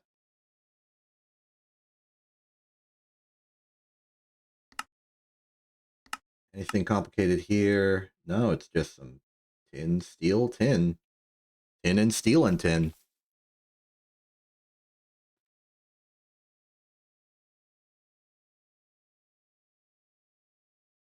Definitely cheaper to go the assembler path. Should I make the miner as well? I'm not using it. But I could use it.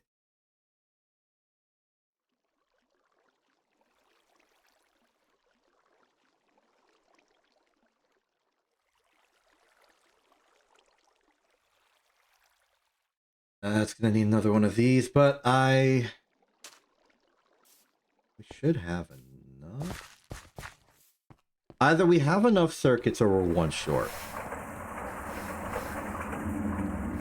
Two short. Like one craft short. We are one craft short. Fine, I'll do it.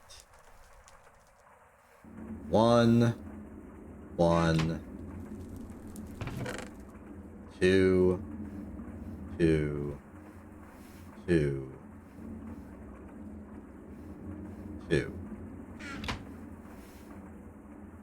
It's not that bad when you just need like one.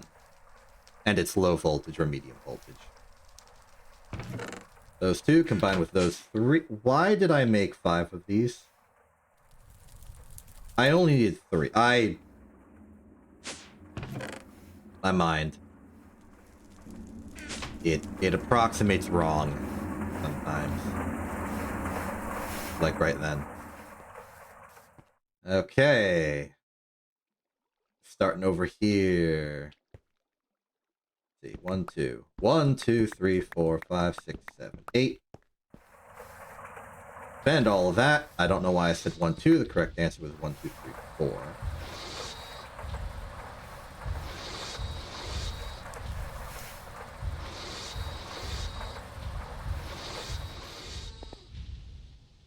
Back over here.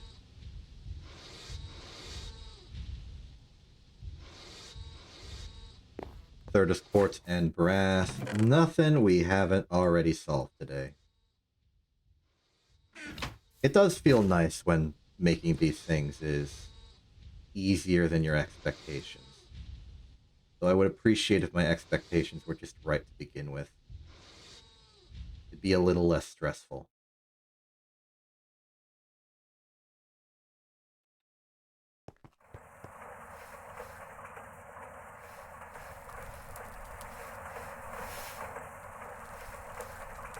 It's that intimidation factor, you know? It ain't pleasant when your plans are interrupted by a complication.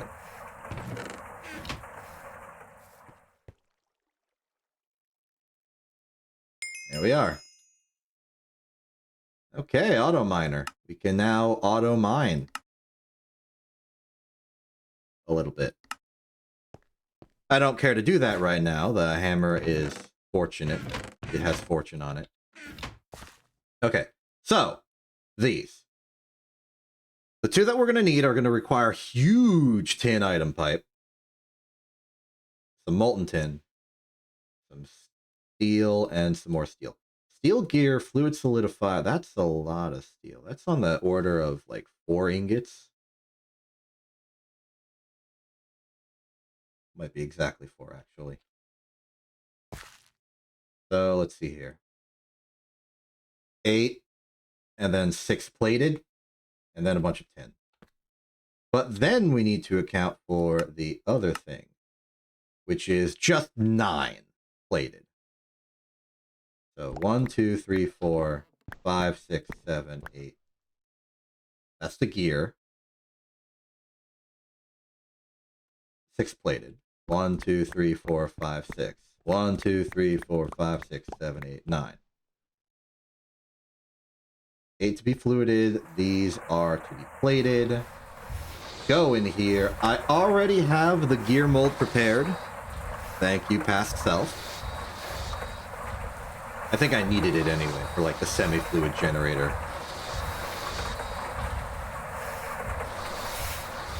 Part of me remembers needing it for like Kumbaga gear or something. Okay, now for tin manipulation. Manipulation of tin. So how much tin is this gonna need?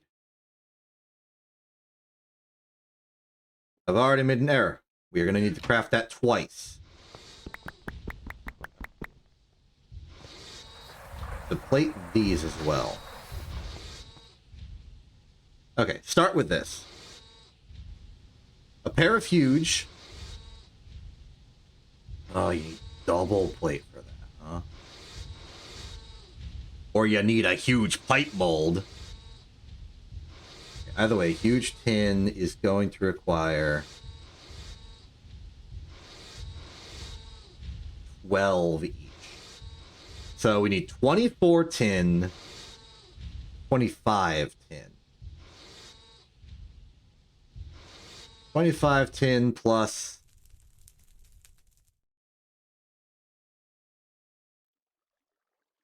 26. So like 51 tin. Let's just get a whole stack of it and then fluid extract it.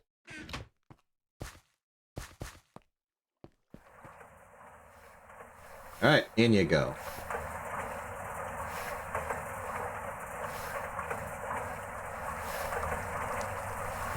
So this is going to be a little complicated, but I think the math is clear. We want 3 fluid cells.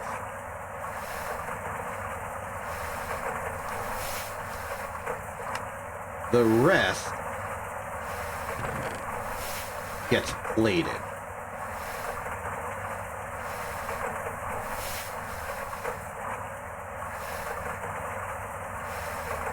Confirming my math on that. That is 1 ingot, that's 1 ingot, that's 1 ingot.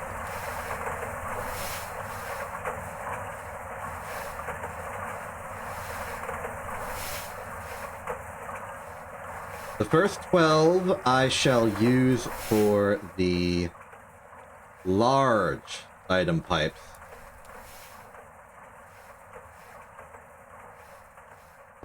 For that.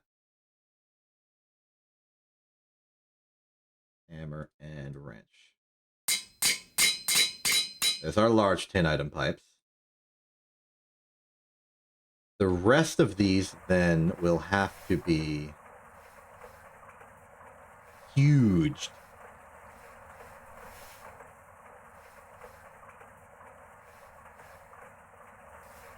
And that's going to require hitting it with a hammer even harder.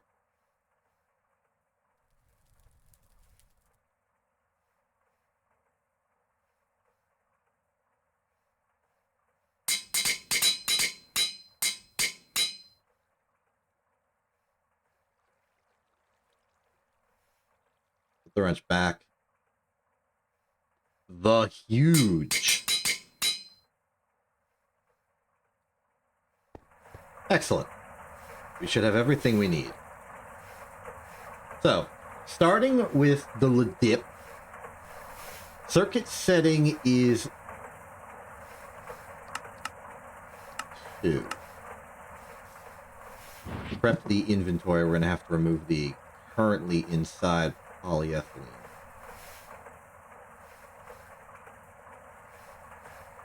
Okay, extract. LEDIP.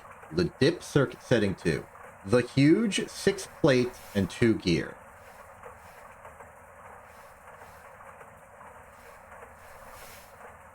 And 1 of you. Excellent. Let's begin the LEDIP, which is circuit setting 24. Interesting. We want 18, 4, 2.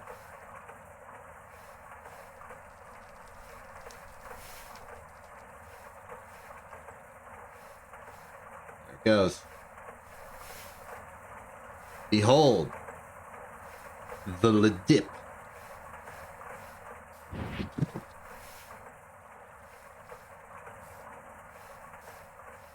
And I plan to just sort of like careen it across the sky.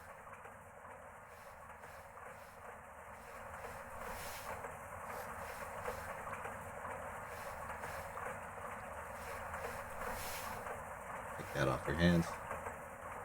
LEDIPMA. And I will gladly take the quest reward. 2 free conveyor modules for the logistics needs means I don't... I appear to have made a compound quest achievement here by getting these gold chests. don't really plan on using them. Rather just use the barrels, personally.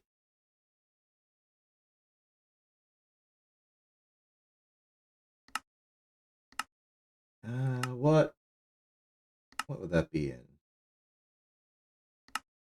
Was iron chest? Yeah, it's over here. Hmm. Well, I'm not gonna say no to a gold chest. It's got benefits.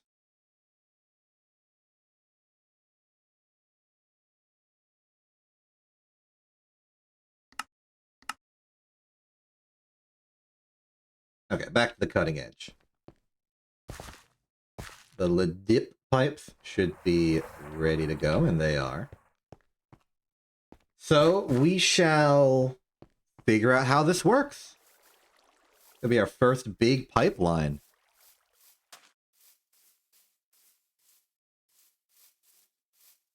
And I definitely see the appeal.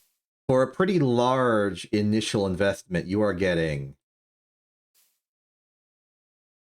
like yards and yards of the stuff.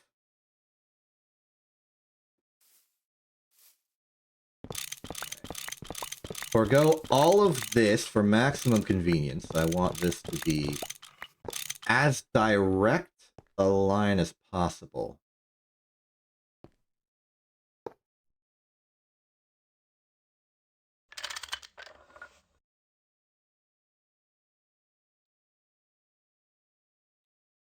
Oh wait, it's linear, so it would actually have to be one forward. If I'm understanding this correctly. So go like that. Round about here. We want the conveyor module set up like so. We want it set to import. Now, theoretically, it's not working right now because I gotta build the other side of the lid dip.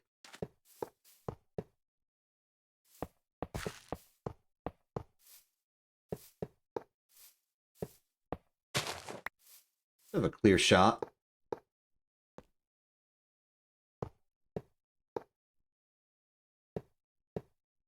And we'll know we're in proper range once the pipe starts faulting. That's funny.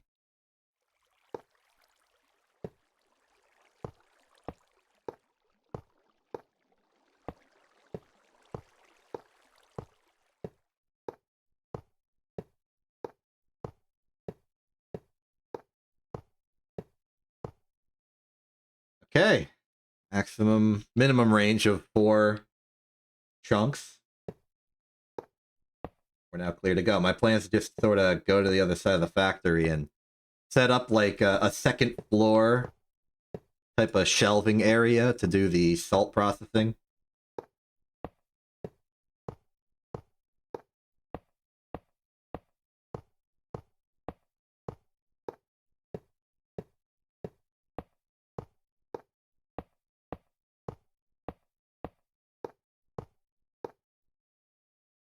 Okay. Now the finer details here are going to be decided by how I choose to do this.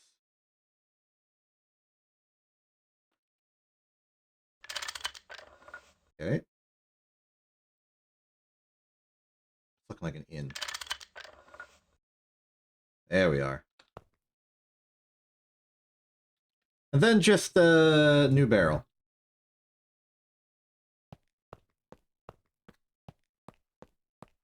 I'll bring the old barrel over here and just sort of combine them. Here's hoping this works.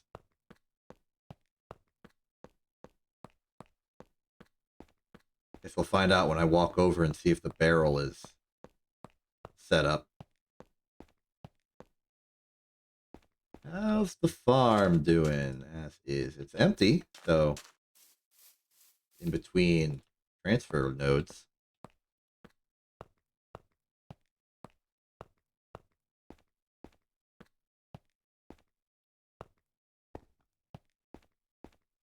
This is a silly optimization.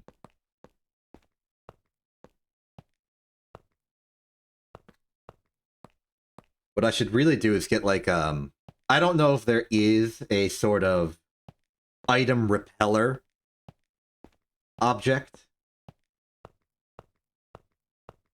Oh, hold on. Let's read that quest again.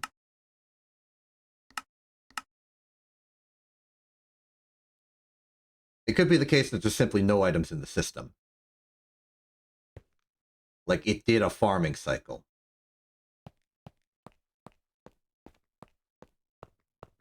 If we're gonna want to test that, we are going to need a way to...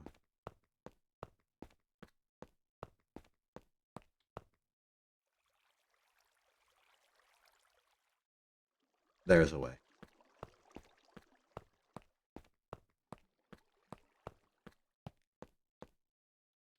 So I picked up some... Oh, okay, I didn't pick up... I have some spare salty root from just my own farming of the stuff, and they should be in that chest over there. With that, I can set up like a adjoining barrel. Just with a little bit of it, and I want to see if it chooses to go into the system. Now, because there's an input conveyor, this should be as simple as connect the pipe. I put that's a good sign.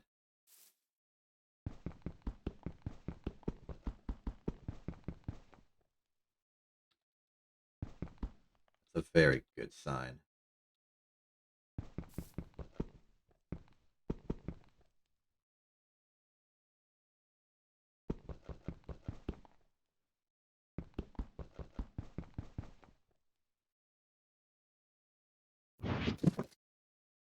Awkward amount of difficulty getting rid of this barrel.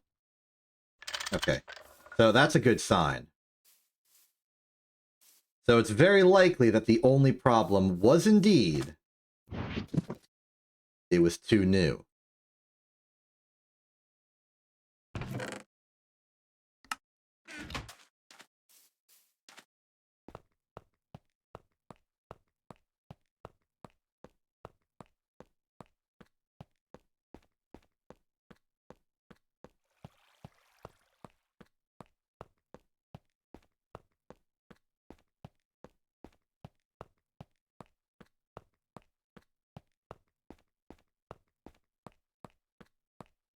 Oh,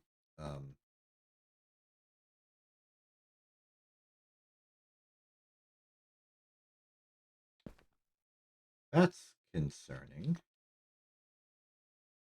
I will read this again. Okay. Align the start ledip such that the arrows are facing inwards and the opposite side of it has a ledip block. Put a conveyor on the side of the block that has the arrows. Set to import. It will now attempt to import stuff to the endpoint ledip. This will go as fast as you can put items into it. The opposite on the far side, except you don't need a conveyor.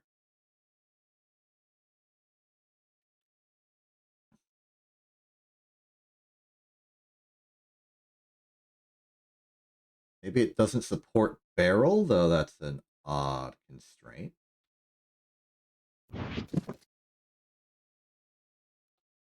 Didn't bring any other type of storage.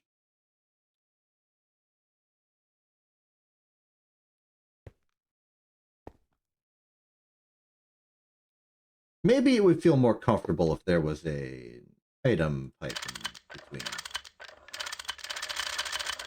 It refuses to connect.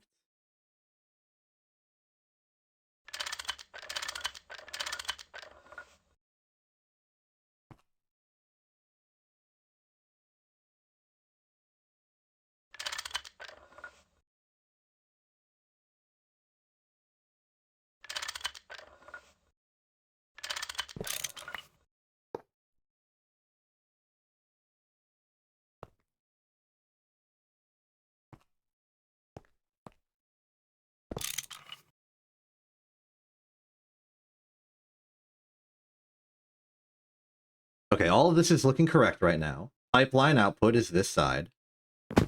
Ow. Theoretically. Why won't it connect?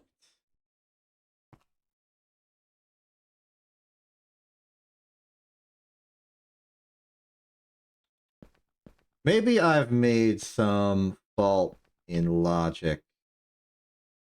Yeah, it says not connected.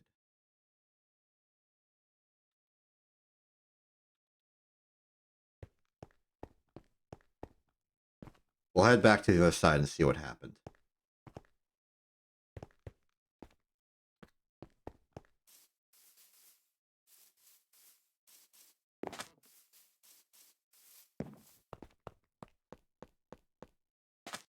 Annoyingly, this will require me to go down here. Make a maintenance tunnel.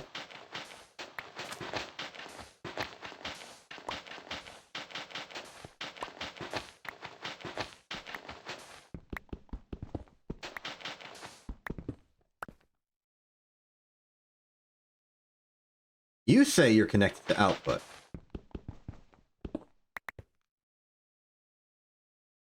Oh. Okay, you're happy with that, huh?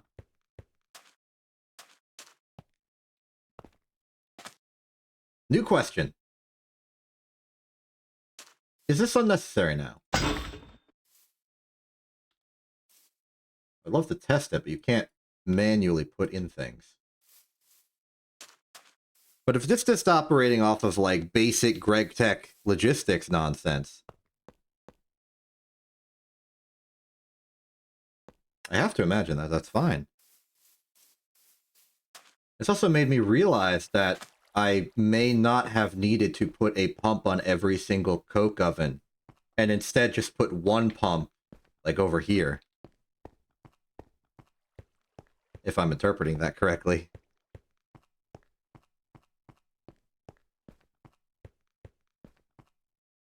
Connected to input. You are satisfied.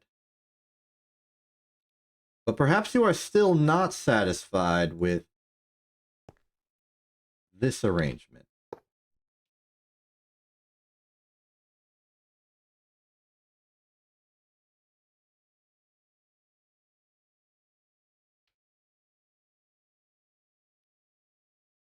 Why does this bother you?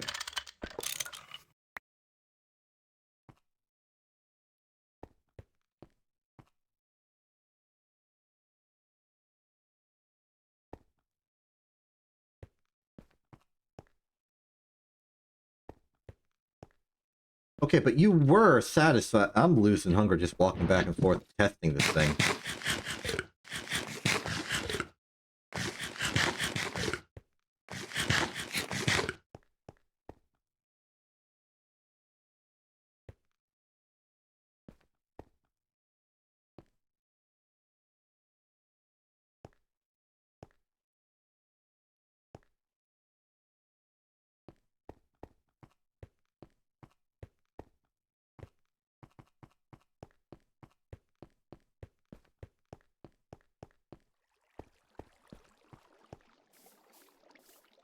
Is it because it's chunk unloading or something?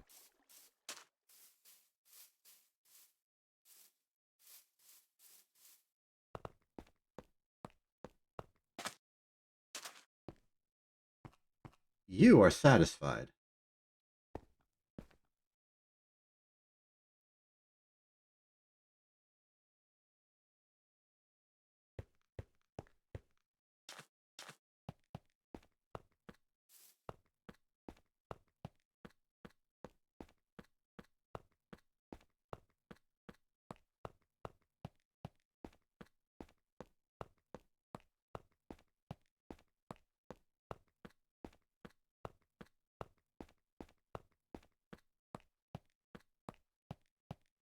You are satisfied. You are empty.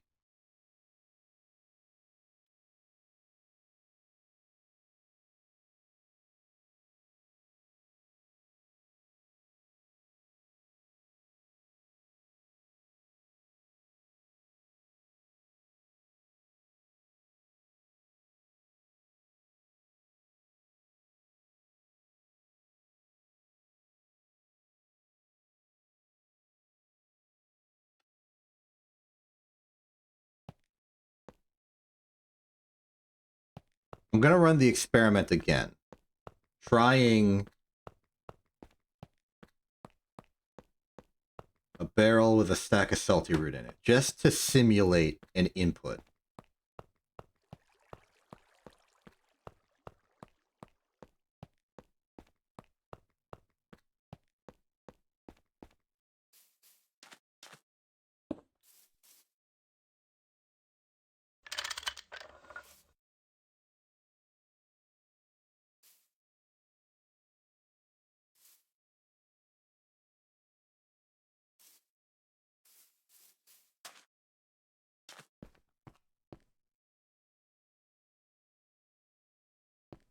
You still accept this.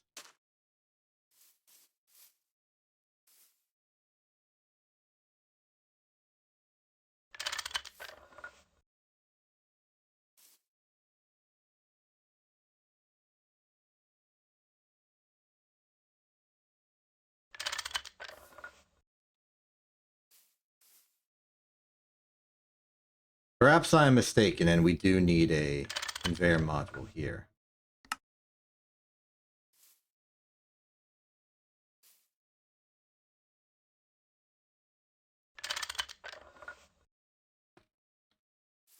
Okay, you're empty.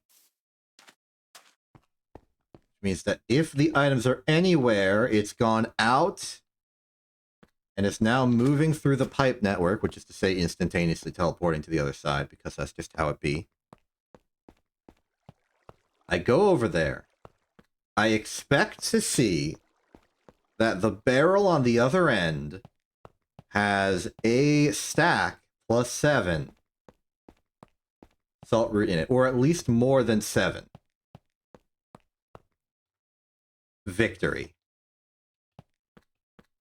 Okay, let us now never mess with that again. We are not touching this dang pipe.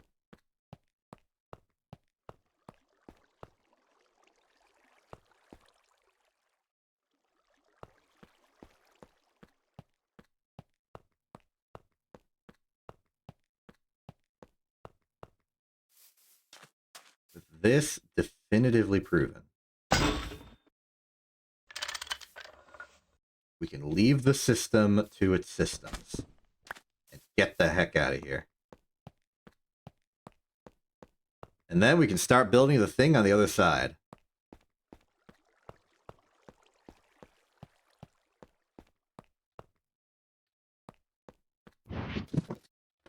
Want to stop by the hopper store and get some hoppers. Yes, there are these hoppers for output from the electrolyzer, but I want a hopper output for the barrel with salt root in it, simply because it seems like a waste to put an entire conveyor module on such a job. It's overqualified.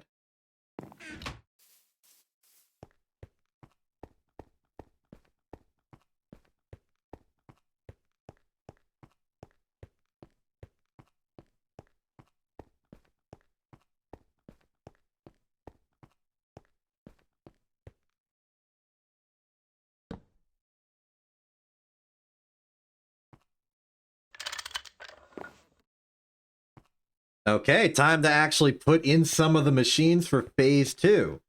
We're going to have our work cut out for us for pumping the benzene over here, but eventually it'll work. What if there's a fluid equivalent? There is. Ah, and it takes steel.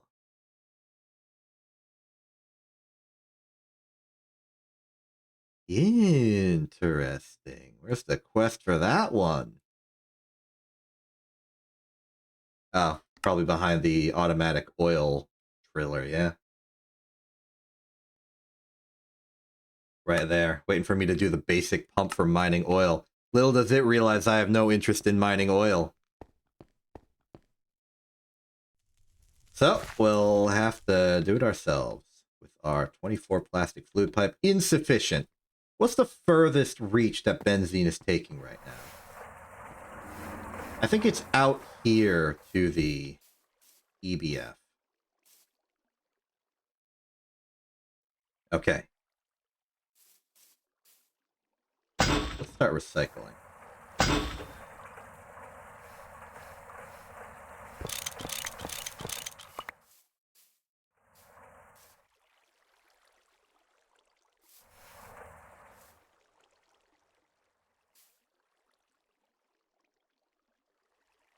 Could just use a second hopper in retrospect. Not the point. Here's the benzene line.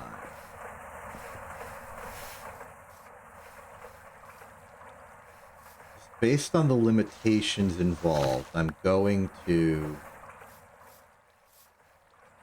How do I extend this in like a sane and rational way?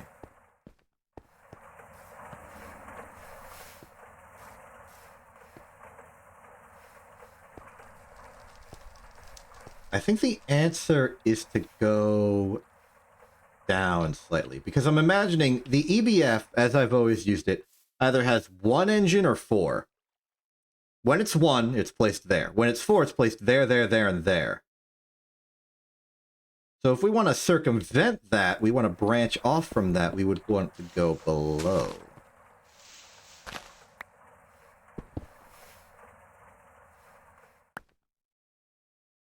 Granted, I envision a grand future where we don't even have to deal with this anymore. Where all our benzene fuel needs are satisfied by a nice network of pipes that are like standardized for this purpose, but we're not there yet.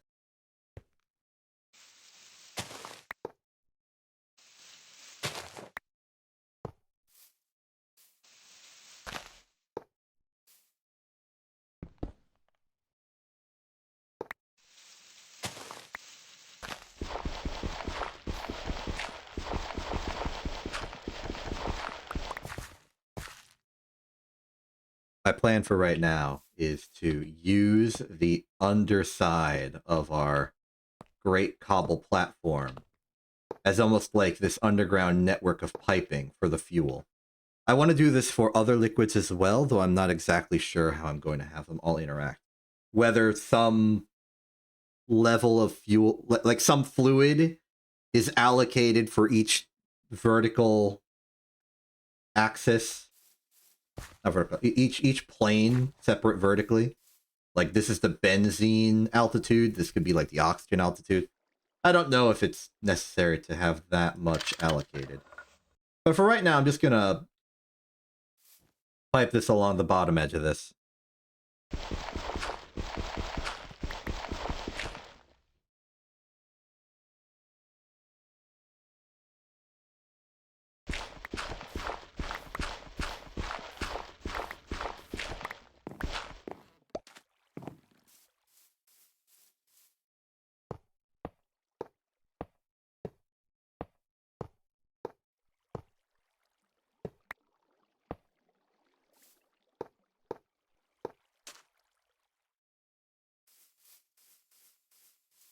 You need a lot of pipe for this.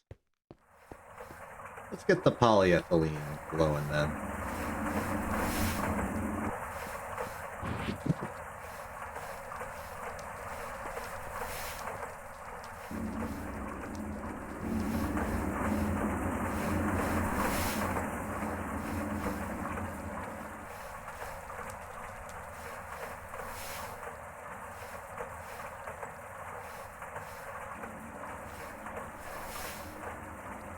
I don't remember where this polyethylene came from. Was this in the... It was in here. Keep it allocated.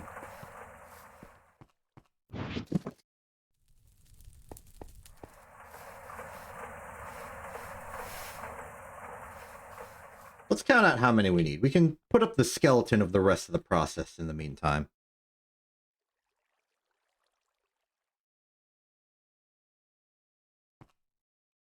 Let's see here. 1, 2, okay.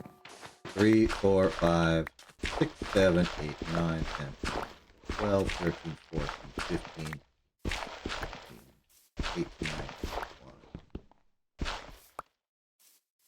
20. let's say this is where we turn in. That's a question of where we're going.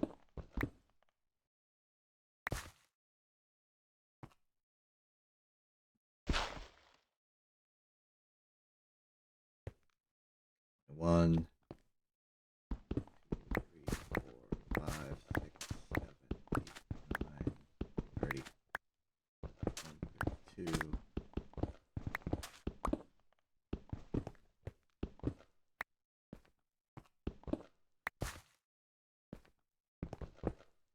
Imagine here is pretty much where we'd want it to output. So I'm going to call that like 48 pipe. Naturally, we can always make some extra.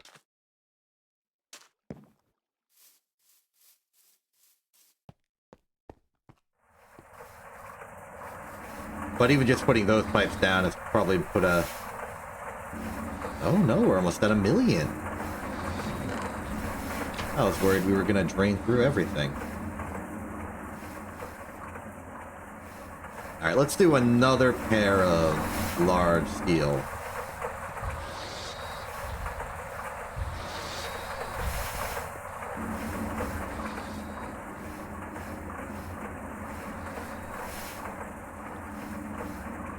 So we get about 36-ish, I'm approximating, per double barrel.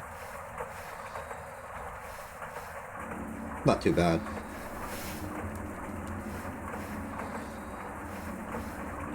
And let's not forget, we're going to need to account for piping the chlorine into the chlorine super tank. Long term, I want to move a lot of the machines in here, over there, because that's where our big old factory is going to be. So long term, even if we don't move the pyrolytes and distillation towers, we're going to want to pipe this. Probably move the super tank to somewhere closer to the factory so it's more representative of how much fuel we have on site.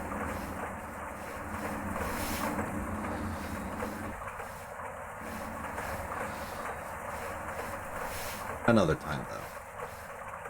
52 is plenty.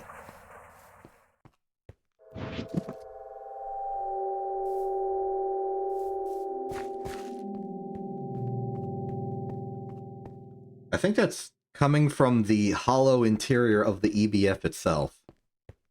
That particular one. Just based on an attempt to parallax it. Okay. Chlorine super tank.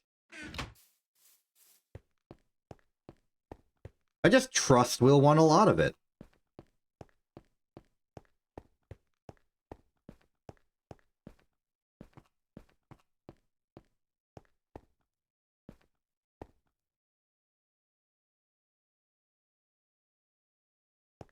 Alright, get the pipe work in. Do some plumbing.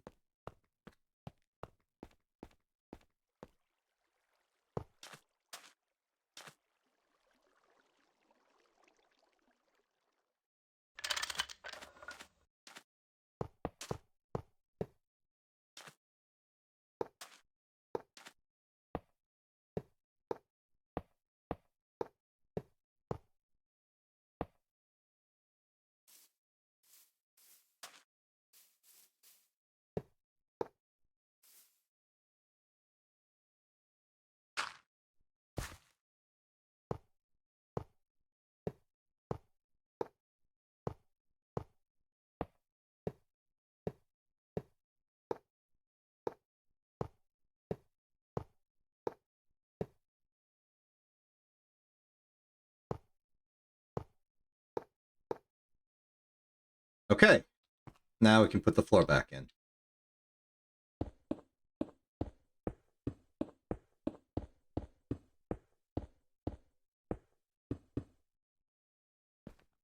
Looking good. Okay, now the finer details of where we plumb this is fine. The point is we have the input. Next, we figure out where the machines are going. is going to require us to make a lot of informed decisions about the logistics of all that we are doing.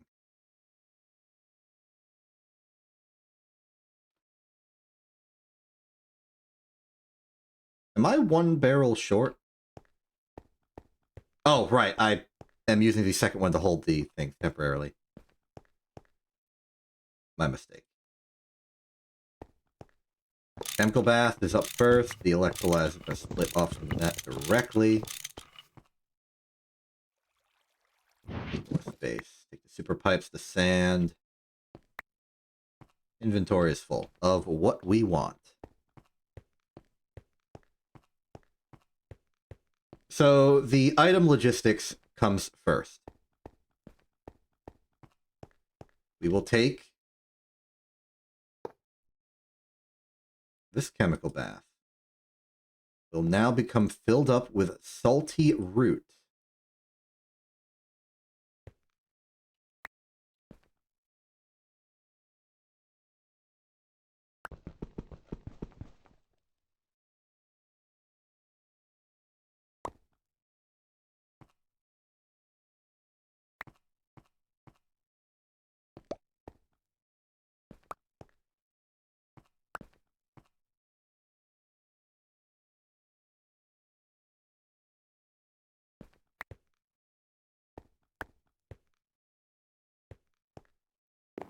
It should be empty now. It is empty now.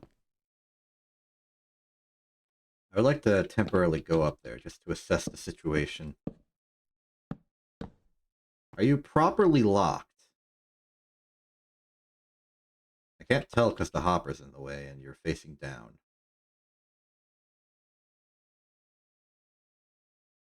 And it doesn't really let me know. So I'm going to do that.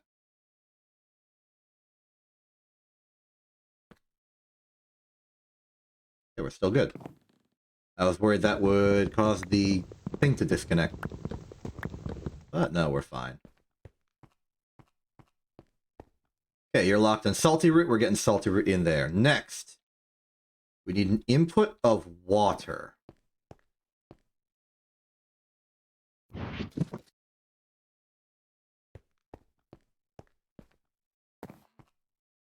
easiest way to input water is probably just get it from over here.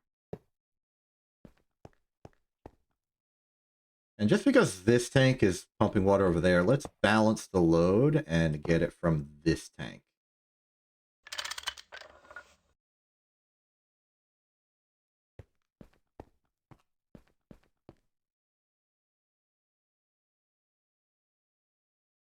Okay, now it has water. Next up, we want to deal in the 3 outputs from this.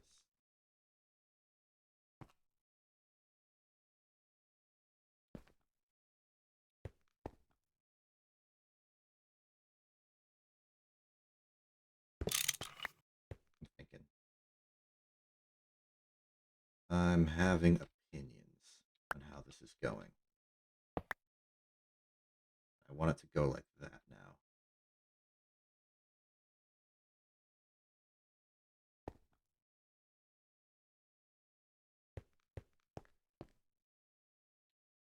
Why aren't you filling up with water right now?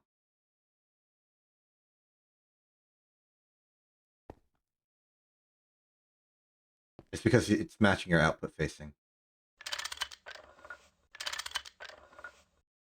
Now we're good.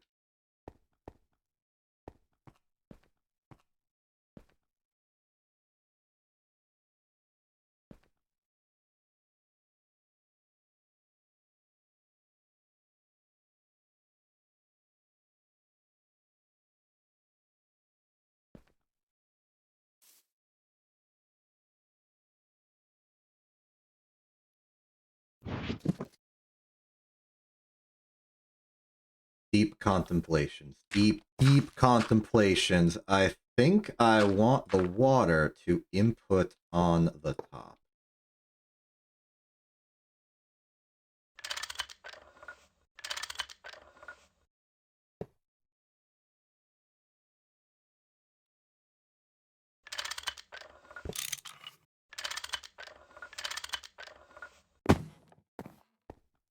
Visually, it helps represent what's going on, that is an input pipe, but more importantly, it gives us an extra space on the side to do item management stuff.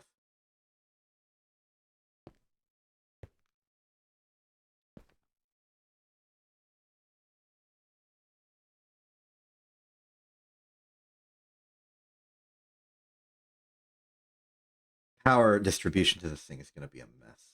I'm already seeing it.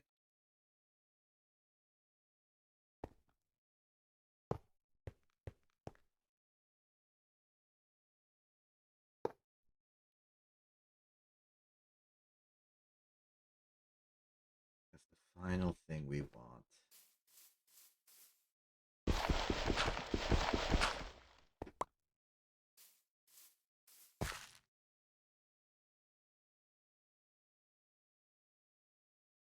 Yeah, I'm rescinding my previous statement. We want the water to pump in to the bottom.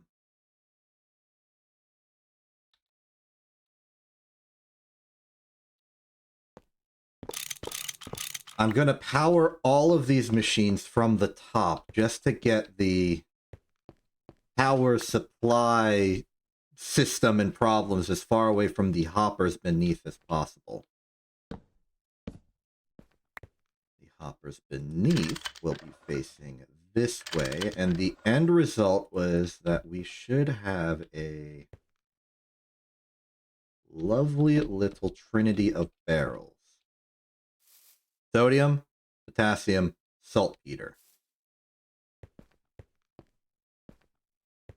Power will be transferred directly via the transformer directly on top, so let's do that now. No, let's put in the translocators first.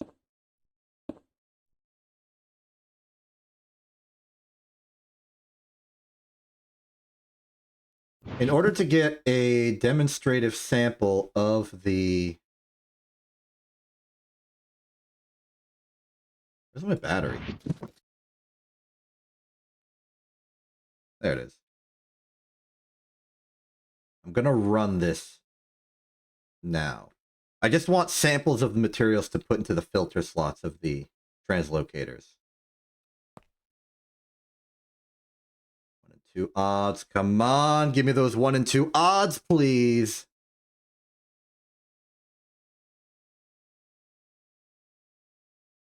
I am unlucky today, huh?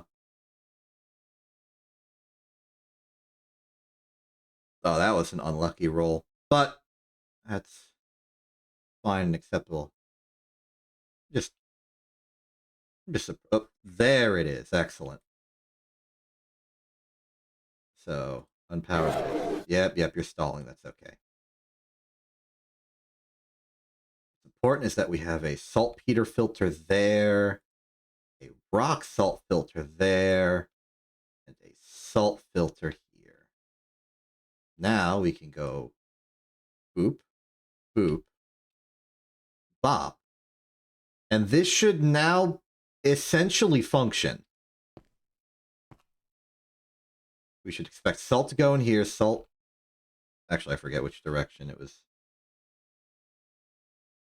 kind of a mix.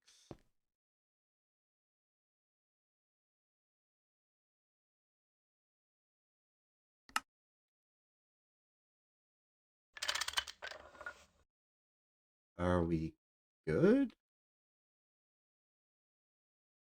Rock salt. Salt.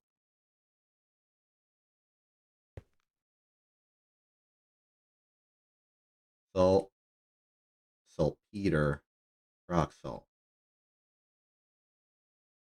Why aren't you outputting?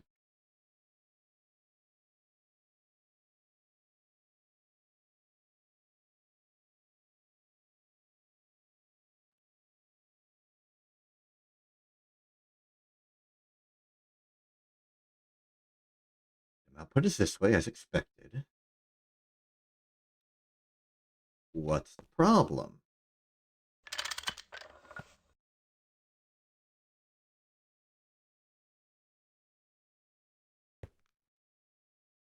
They're aligned this way, so these are acceptable input sites.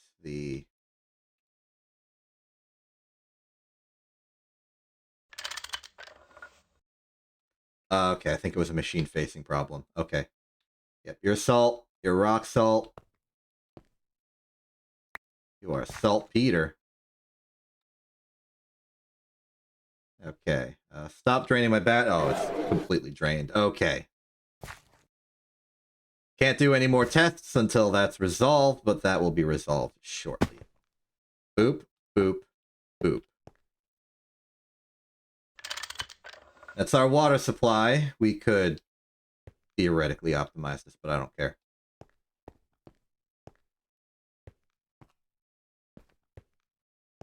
That in. Let's restock on some pipes and then set up the benzene and power. I'm going to need some tin cables, one for each, but that is fine.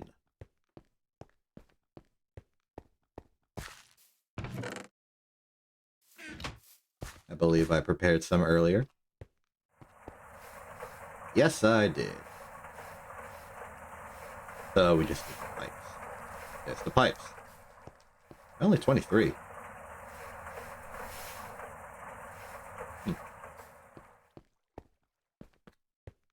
Seems like less.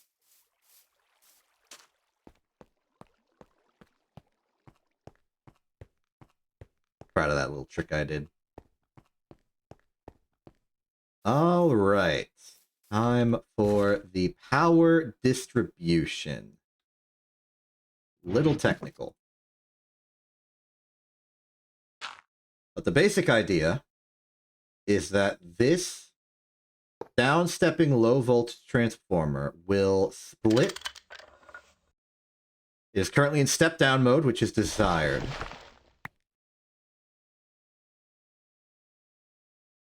This input. Benzene will go in here somehow. Go into the low voltage, and it will be split into 3 separate 1 amp lines. One here, and one here. Connect. Connect. Connect. It feels like I've made some sort of like mad science experiment, which is great for bonus points.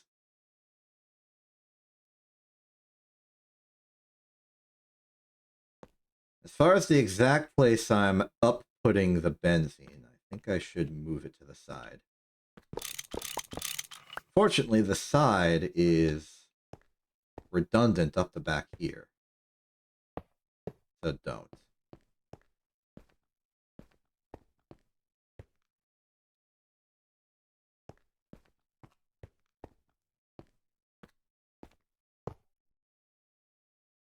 Some final decisions on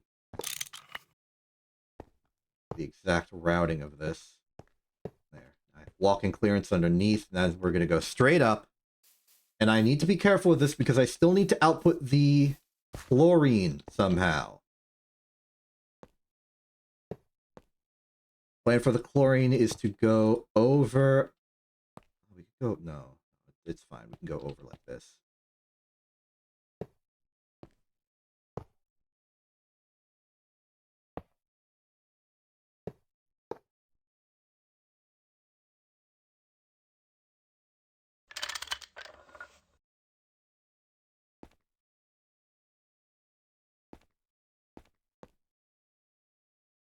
Can go under because that's where the water's coming in.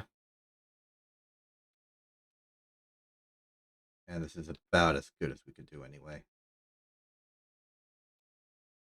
So then it'll just siphon off this way somehow.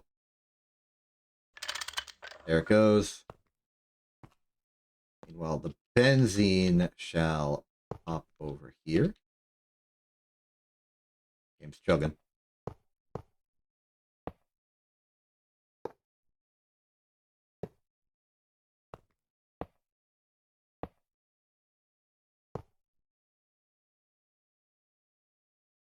And ignition.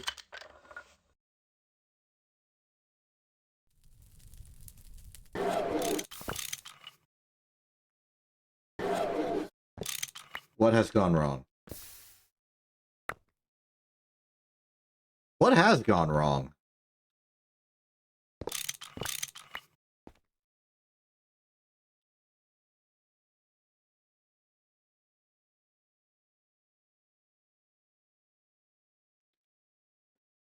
This electrolyzation takes 30 EUs per tick low voltage. Is it an... Was it an amp problem? These are all low voltage recipes. I brought the correct thing for that stuff. Okay, well, let's rebuild. Let's sleep on it as well.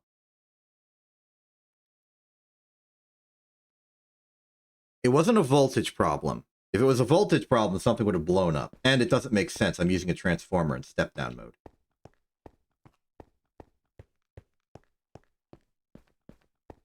Which means I think it's an amp problem.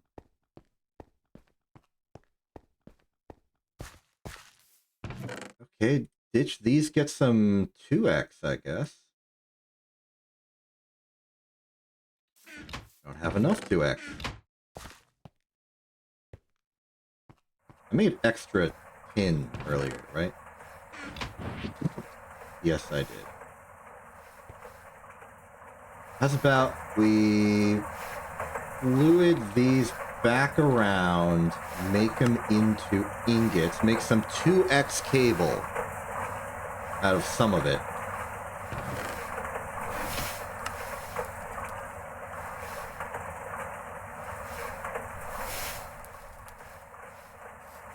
See what happens.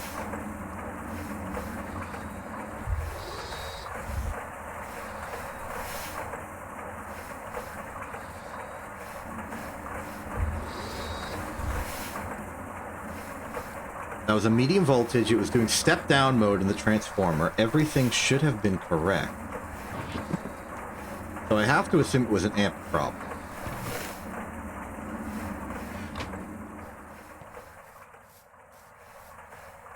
If this also doesn't work, I'm going to have questions. I didn't know that overamping would burn a cable. In fact, I thought I was told explicitly that that wouldn't happen. It would just be a voltage issue.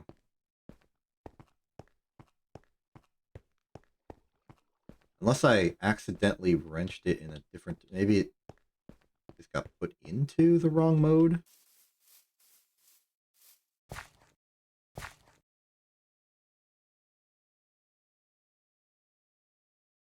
Working partially.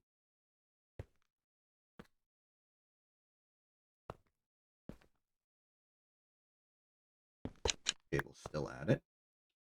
Okay, let's try again. You're in. You're wrong. Cool. You're in.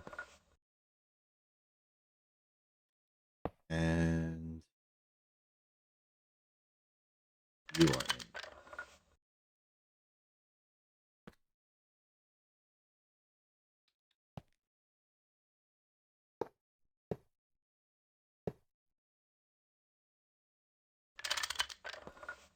Okay.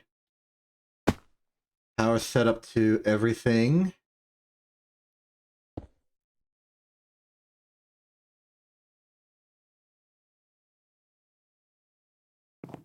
You lost water as part of that.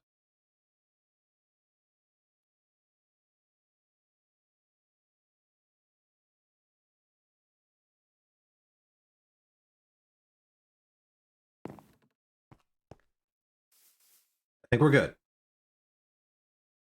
think whatever problem existed is not a problem anymore.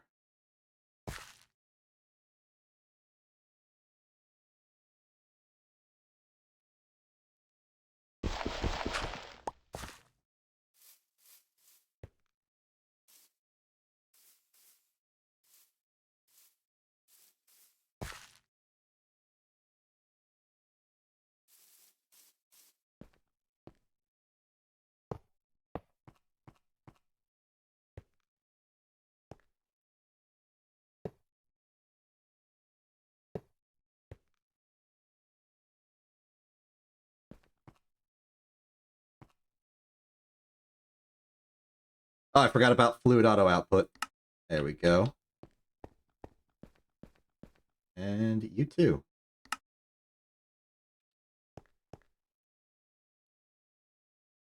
Lock fluid, you are now a chlorine tank.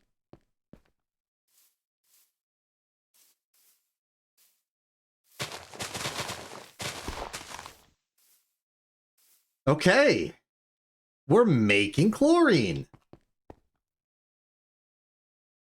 Now let's go recycle the tanks that are currently holding chlorine and fill it all into the same system. I got a spare pump for it. Should be fine. Can these go on to these? No, but I can make it work.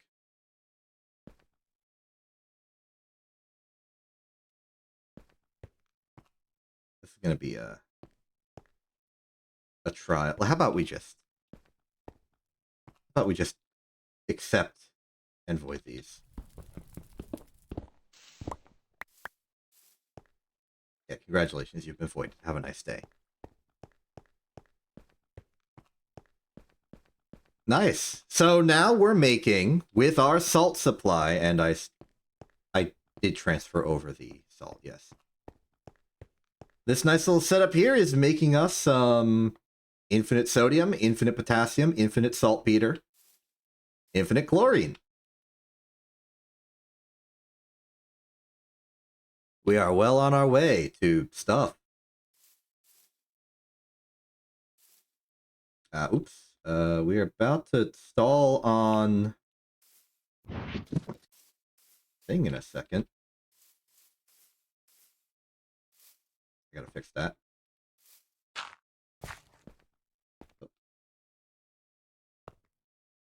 Okay, easiest fix I can provide, given the fact that I don't have any spare pipes, just lower this whole pipe setup one lower.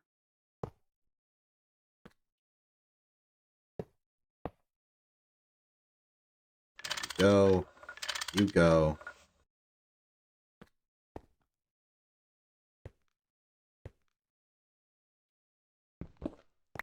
Gonna partition this with some slosh prevention.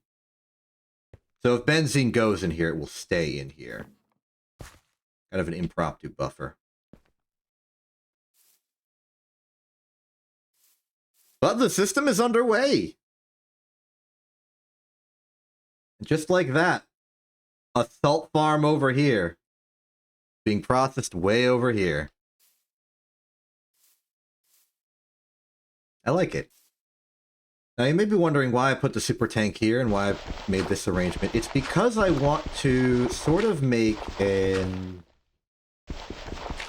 impromptu catwalk type thing right here. Like a real, like the wall's gonna be here. Will be a wall probably. And I want to have like a little walkway here that I can sort of access and contemplate these materials. Just ponder them a little bit. Just do a little pondering. Ponder my ores. So I want to see, there's like a catwalk mod. And I would like to do catwalk stuff. So steel screw, steel grate is steel rod and steel screw to make steel grate. This is everything except you also need a ladder. So way to get up. Scaffold is a steel frame plus that. There's builder's scaffold, which is made out of scaffold, but for builders for some reason. Let's read this. The Catwalks mod adds several cosmetic blocks to deck out your factory. Scaffolds and builder's scaffolds are used for building up in the air before you get access to flight. They can be climbed like ladders and break instantly when punched. You will also not fall off of them if you let go of movement keys while climbing. If you right-click the builder's scaffold with a solid block, the scaffold will be replaced by that block. Catwalks can connect to each other to form a wide passageway. You can decorate them by attaching caution tape or rope lights. The latter provide dim lighting. Caged ladders give you a way to move up and down without the risk of falling off. Climbing them is much faster than vanilla ladders. Support columns are purely decorative. They connect to each other in all directions. They also work as ladders. Sturdy rails let you run minecart tracks across gaps without supports. Right-click the sturdy powered rail with a blowtorch to power it permanently. You don't need a redstone torch. If you don't have enough distractions already, use them to build a roller coaster. The blowtorch lets you remove railings or even the floor from a catwalk by right-clicking. Use it to make an opening to let you walk onto the catwalk, or if you don't know what an OSHA violation is. The same function can be performed by a GregTech or Forge-compatible wrench, so you don't actually need to make this. Okay. So, let's build some catwalks, cage ladders, and stuff.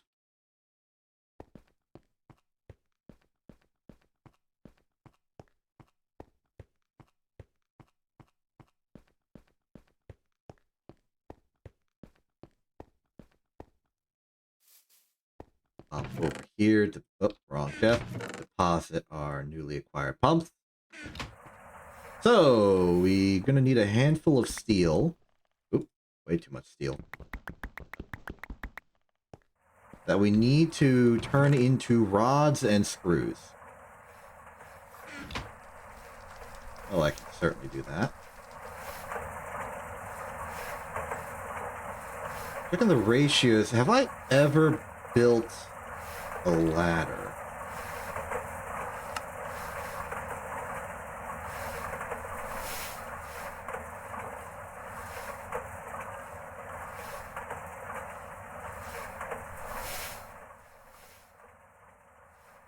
I think I'll just make some quick stairs so I can get this quest done. Biggest question, do I have enough oak wood?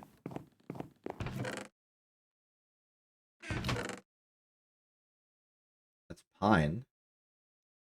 This is oak wood. Not enough.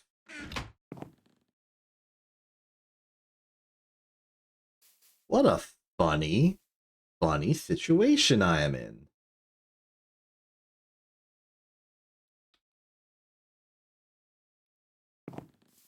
Am I gonna find... Well, the maple tree logs, I think, count as oak. It's just the leaves that are mapley. Yes.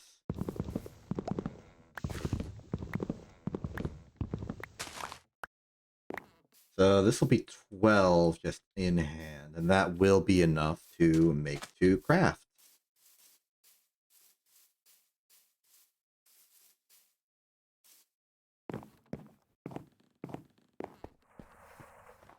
Where did I put the second of the crafting stations? I know one's here, and the second one was moved.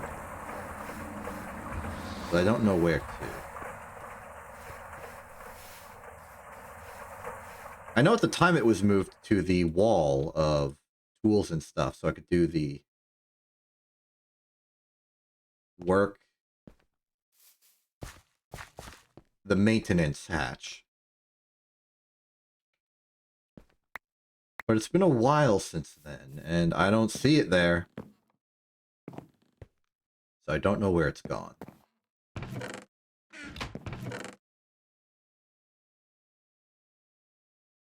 Okay, put you in there, the tree saplings go here. Next problem is we don't have any cobblestone. And that seems like an absurd thing to say. But our cobblestone barrel was moved over there. And now I have to awkwardly walk over there, get the cobblestone, and then walk back.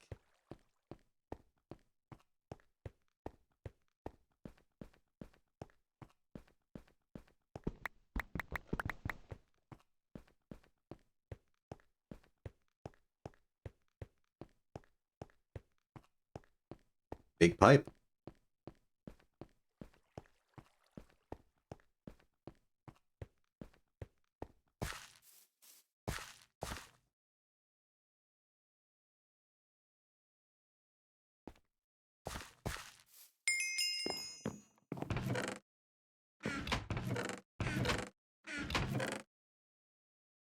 Okay, quest complete. Give me those ladders.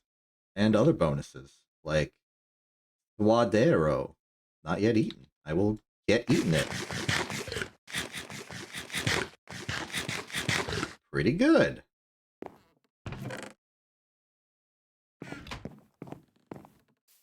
All right, with ladders in hand,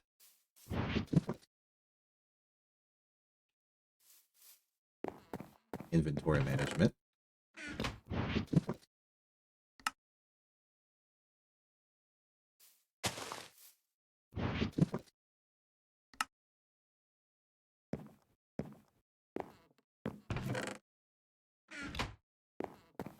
Let's make that catwalk stuff. Just to confirm, this is some steel grates and ladders. Steel grates is a 5:3 ratio of rods and other things. Let's just start with that. How many rods we have already? 2. So 2 more.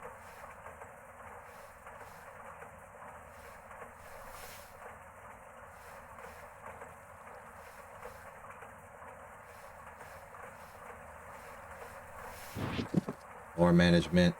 The tanks. Should put the salt away. Should put these in their respective items.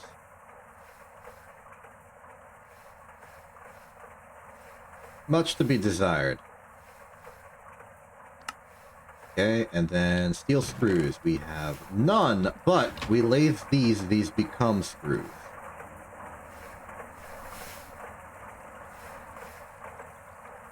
So then these are made, there's no circuit.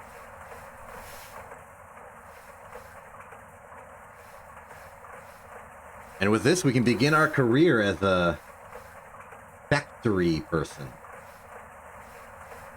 The factory. Okay, 4 and 1 ladder equals 6. A good deal. Meanwhile, the catwalk is 3 and 2 more steel screws.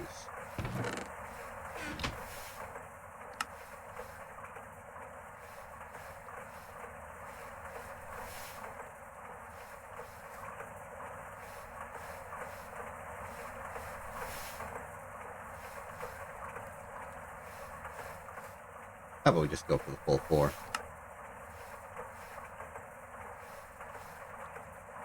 I'm very curious to see how much we'll get in return on this.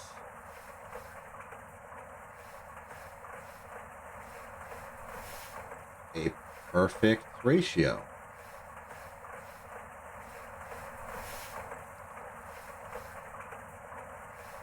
I thought that screws and bolts were slightly different amounts, but maybe that's just when you're extracting the fluid.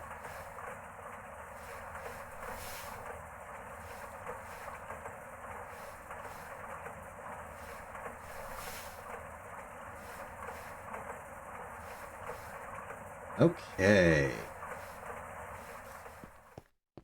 Let's build a catwalk.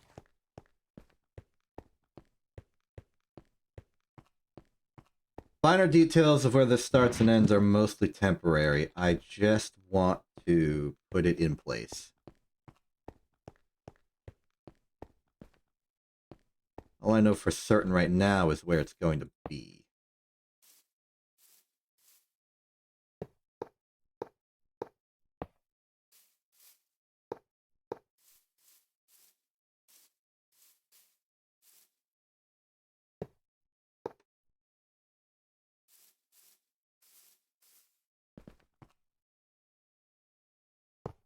This is already looking very stylish. So then the ladders will probably go something like 1,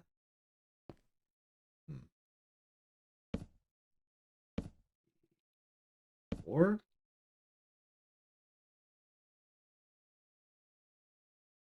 Okay.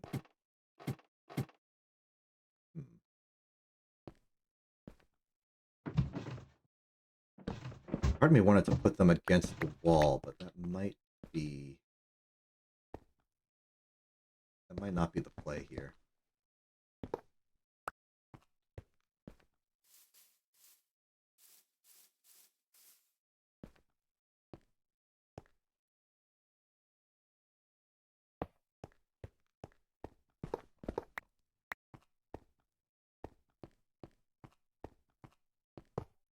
We go like this.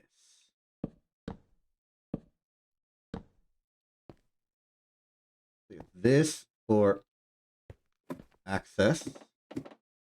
Then clear this for access. So I simply remove this one. And then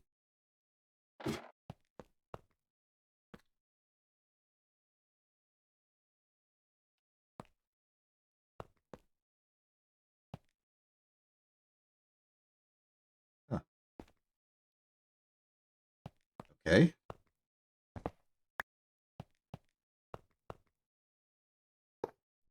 Oop.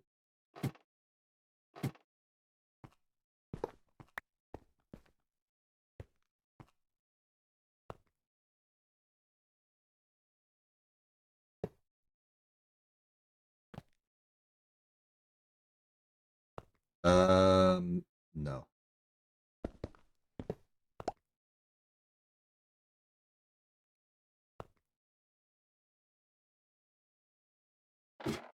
Cancel that. What happens if we put the ladder back on, perhaps?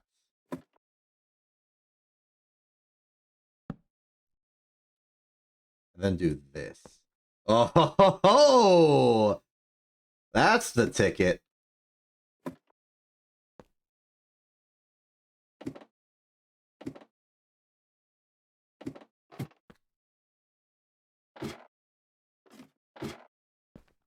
Not as reliable way down, but this is just getting started.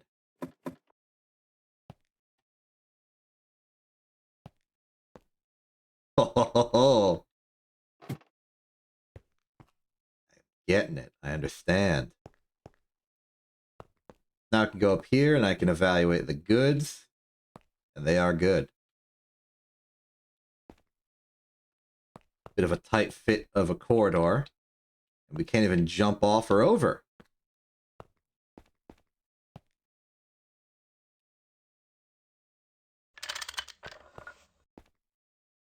In all likelihood, it'll go that way in the future. That's some good chlorine.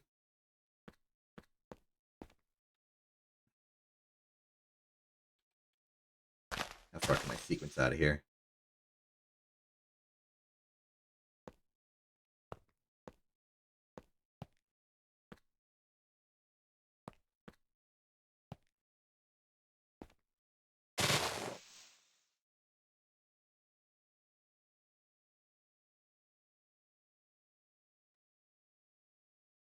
Oh, okay.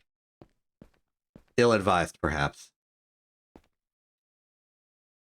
Still, though, this is very good.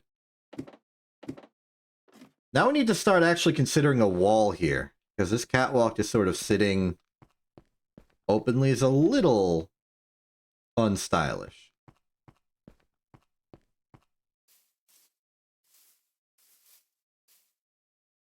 Very cool, though. Put that catwalk away. Already got a stack of each. We're going through the backlog of salt root quite quickly. I have to imagine that we're outpacing the farm. But what if we're not? I suppose the bottleneck at this point is the electrolyzers.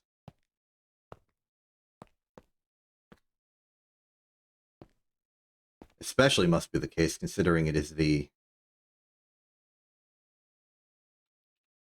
chemical bath that's getting backed up with salt.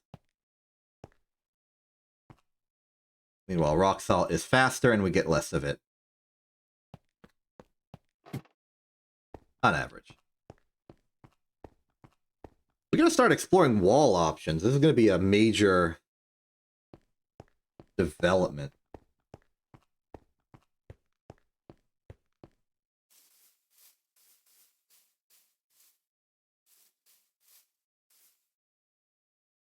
Guess we gotta go find some basic construction components that we have lying around and chisel them, see what we find.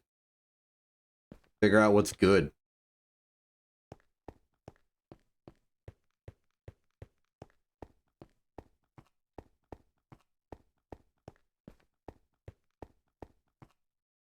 Ah, right, I can put away the extra salts I've been holding.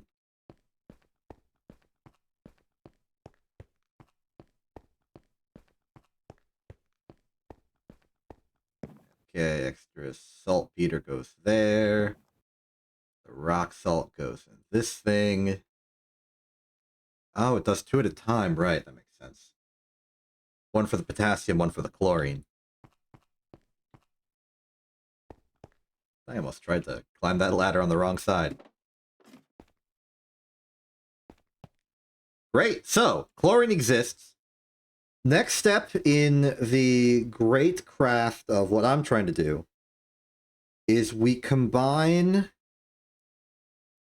I think the next immediate thing is, 1, this sodium has to go somewhere for purposes. We may also want to figure out how to void items, like overflow void items. Because once these barrels fill, we're going to have to swap them out or suffer the consequences of not making chlorine anymore. Not the most disastrous consequence compared to other farms we have, but something to consider.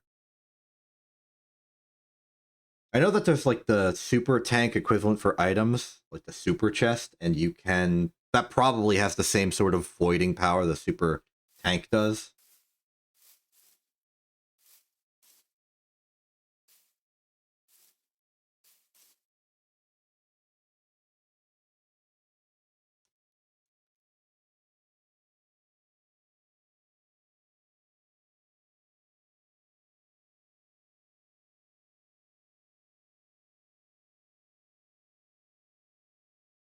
Right now we got sodium, we got potassium, we got saltpeter. Forgot what the use was for potassium. You can make rock salt, add oxygen and CO2 to make potassium carbonate. You can add nitric acid to make saltpeter. Thus nitric acid to make potassium nitrate. Potassium hydroxide. Potassium disulfate. These probably have uses. Grizium.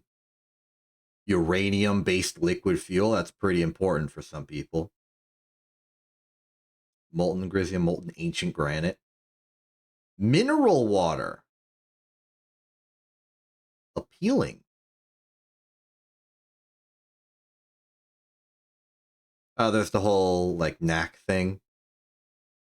That'll be good.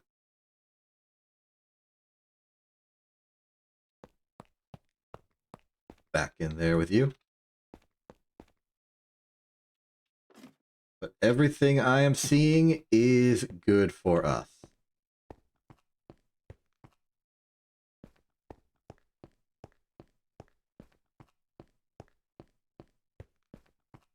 We've just started farming effectively 4 new materials. Sodium, potassium, chlorine, and saltpeter. Not necessarily in that order of importance to me. But we have all of them.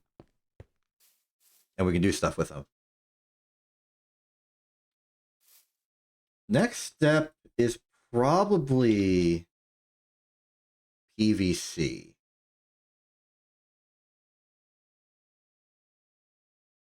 Maybe. Because if we're going into item logistics, I'd like to retire tin.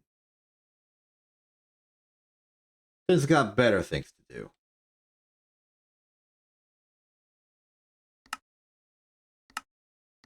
That was tier 2 here. It only cared about ethylene for progression. But these would be mighty convenient. I've also just been told by people, by the quests, that we want to have chlorine. So we have chlorine. Low voltage generates 8 EU per tick. That's better. I don't really feel a need for us to go further into solar power tech. The benzene's doing fine at like great scale. We're only using the solar panels right now to provide power to parts of the factory that are very far away. And which don't need all that much power to begin with. Like these. All that said, if we just progress and happen to find... You're not even going to tell us what this thing is? What are you? Mixed metal ingot.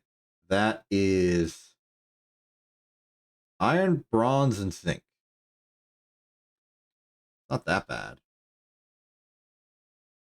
4 iron, bronze, zinc combined plates. The aluminum iron plate we already have, and carbon plates gets us reinforced aluminum iron plate to make this. And then its core is a gallium arsenide plate. It evokes and requires 2 of the low voltage equivalents just to get that far. See, I feel like in terms of providing power to the base, this is maybe not worth it. It's especially not worth it right now.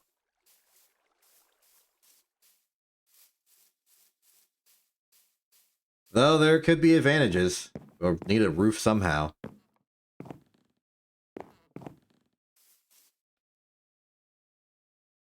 Okay.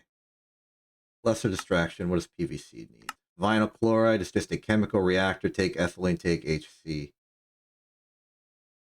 Oh, that's a step I wasn't expecting. Nope, this was much better. Just the chlorine, the ethylene. Or the inverse. Either way is fine. Take that, we get hydrochloric and okay, so there's a little bit of a byproduct, so to speak. I'd prefer if there wasn't. This is just sort of arbitrarily making it more complicated, but I think I get the idea. You have one thing on the circuit setting 1 or 11 version.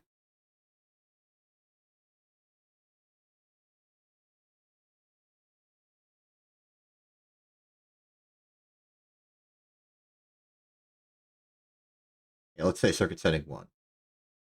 You put the ethylene in, you get chlorine, then you get the vinyl chlorine and then a cell of hydrochloric. But then you can bring that back over to the putting in ethylene and hydrochloric acid along with some more oxygen.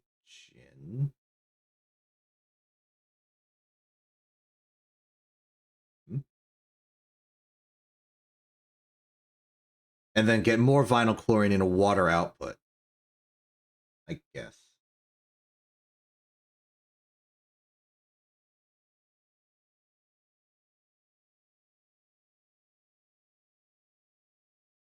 Actually, what I think I'd rather do is to just take this type of recipe, take out the HCl, electrolyze it, or do whatever thing you do to turn it into hydrogen. Electrolyzer work? Yes. Just electrolyze it, take out the hydrogen as a free thing, and then just recycle the chlorine. And then you use the second reactor to make the PVC. Oh, PVC right here. Vinyl chloride and air or oxygen. As expected earlier.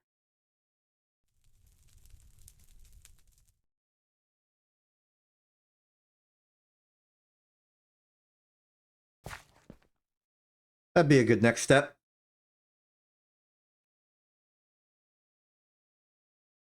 Another pretty good next step would just be moving the stuff over.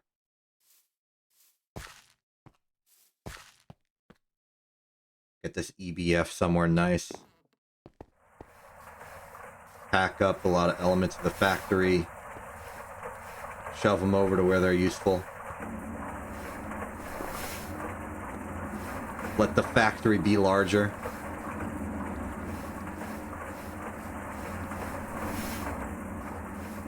I'm going to do a routine checkup on the solar panel. Is it buffering power good?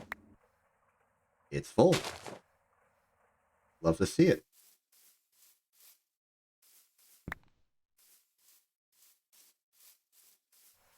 Or a weed shows up.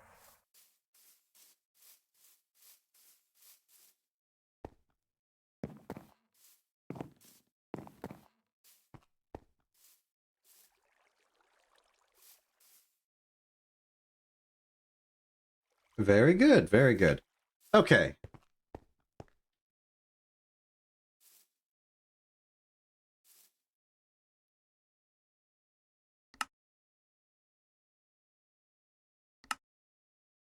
Hmm. That's just a quest you get done and then it's done. Okay, in terms of the progression, what we're looking at here is that I want to get the doped monocrystalline silicon. Maybe power up our clean room a little more. Maybe even make it bigger. Got the phosphorus doped wafers. We bool it, and that's just EBF as we've always done. Then we can do this. Then we can... We're going to need the advanced engraver to do advanced engraving. That's a little bit of a hiccup, but there's nothing here that we can't do. That's pricey, but all of this is within budget. And that'll get us the NOR and NANDs and then the data sticks for some reason. Making use of NAND, RAM, and CPUs to make a data stick for some reason. M.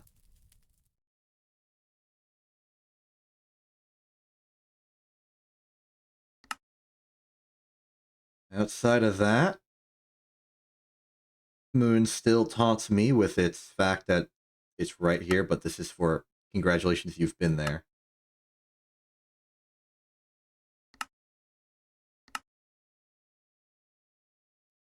Looking at the space race sector, NASA workbench is used to craft your rockets. All we need is this, which we have. These, which we have.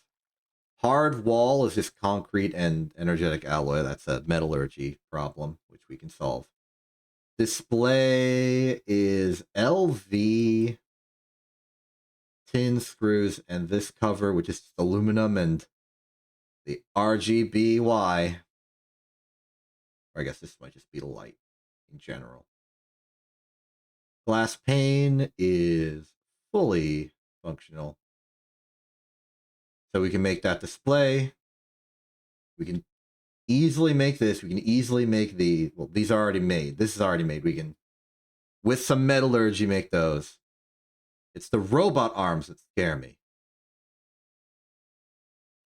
We need nether star plate. We need... I don't like that our next goal is to fight the Wither. Maybe we should focus next on combat. What's this thing? Red alloy, diamond lens, reinforced lens. More HV circuits. Okay, that's just inconveniences. Maybe we should take an intermission to work on combat. Get ourselves properly armored and leave the house with more than just a hazmat suit.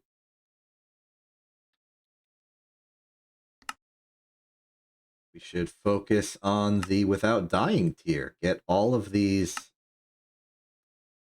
composite vests.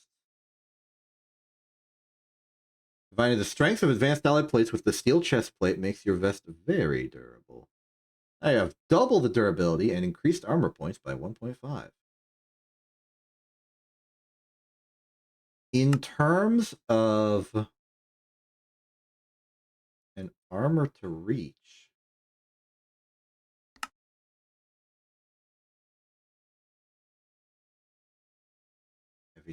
heavy duty stuff. Compressed steel, that's implosion compressor.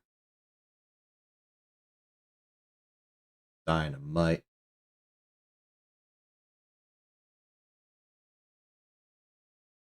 Protection 8, durability 480, but this is like a full suit. And it seems like the composite vest is purely a vest. You can't make other things out of it. So it wants you to make a composite vest first.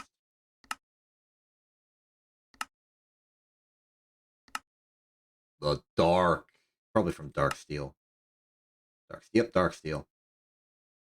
Carbon plates.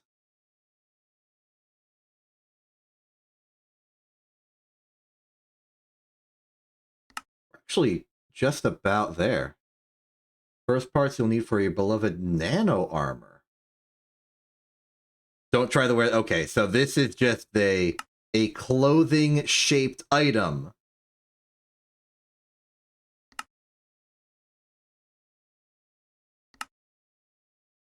High voltage laser engraver. We're about to need that anyway.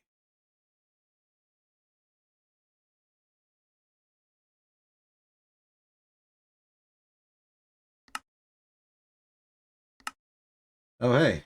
I need this anyway for my space thing.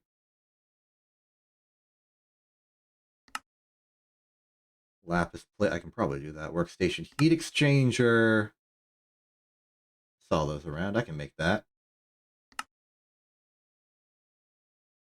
Interesting.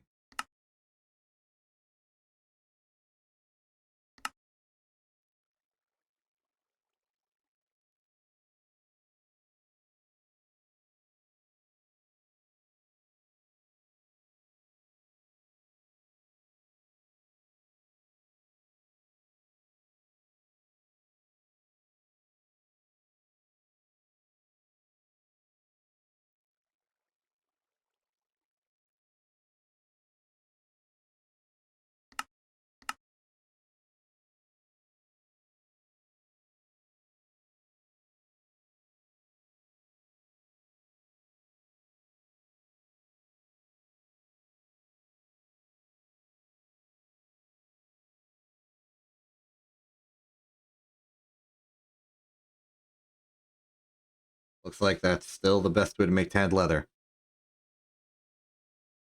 Just looking around, contemplating, thinking of all of the things that are present and available.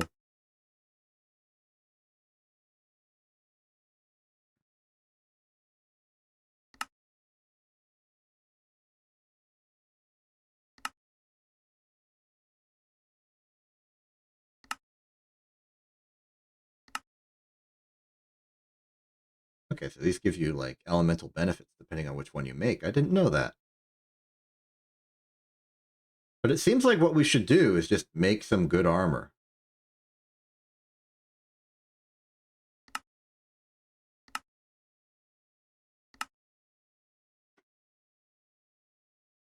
Full iron set is okay. The composite vest is phenomenal.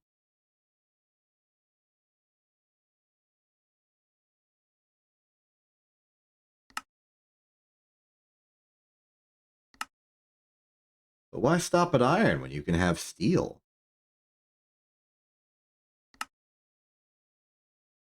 Like full steel, really contemplate how to make a good weapon. I remember having a like weird custom cobalt sword that I got from the Twilight Forest, which I would like back.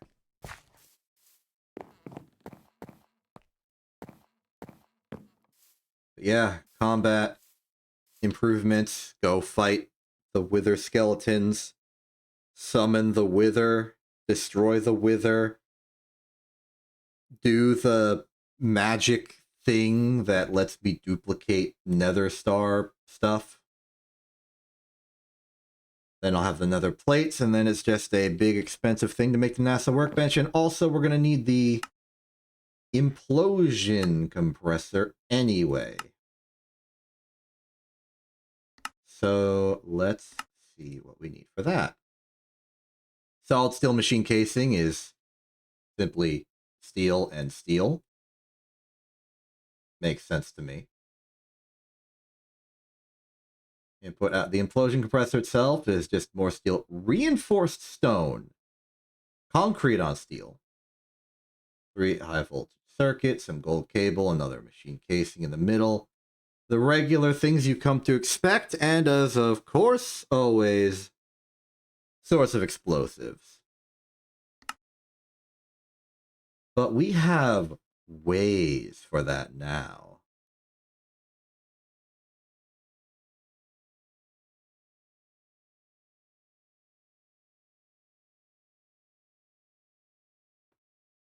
Sorry, that was confusing. I saw like a thing there.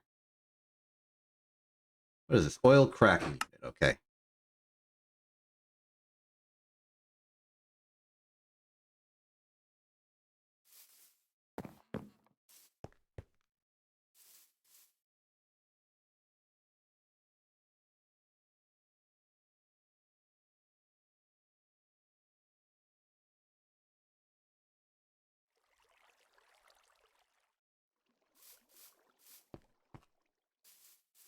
So I think I'm done. I think I'm done for today at least. We've gone through the big plan for me, and the big plan was get the salt running. And the salt's running. Like, it's right there.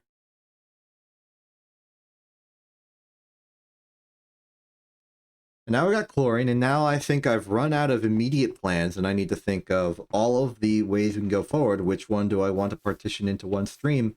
Hopefully. Things could go wrong, and it might take multiple. But I want to make sure I enter these streams with goals now. With, like, short to immediate term objectives that we can accomplish, and I won't get overwhelmed by. And I did today's in record time. And I'm going to call that good. I've just been sort of sitting here mulling about anyway for the past, like, half hour. Machine's been done for a while, and I've just sort of been sitting here. So you can see the negative effects of me running out of a plan. But don't you worry, I'll get more next time, and we will have good stuff to do. I'm Exception. This isn't TV. Have a good day, and good night.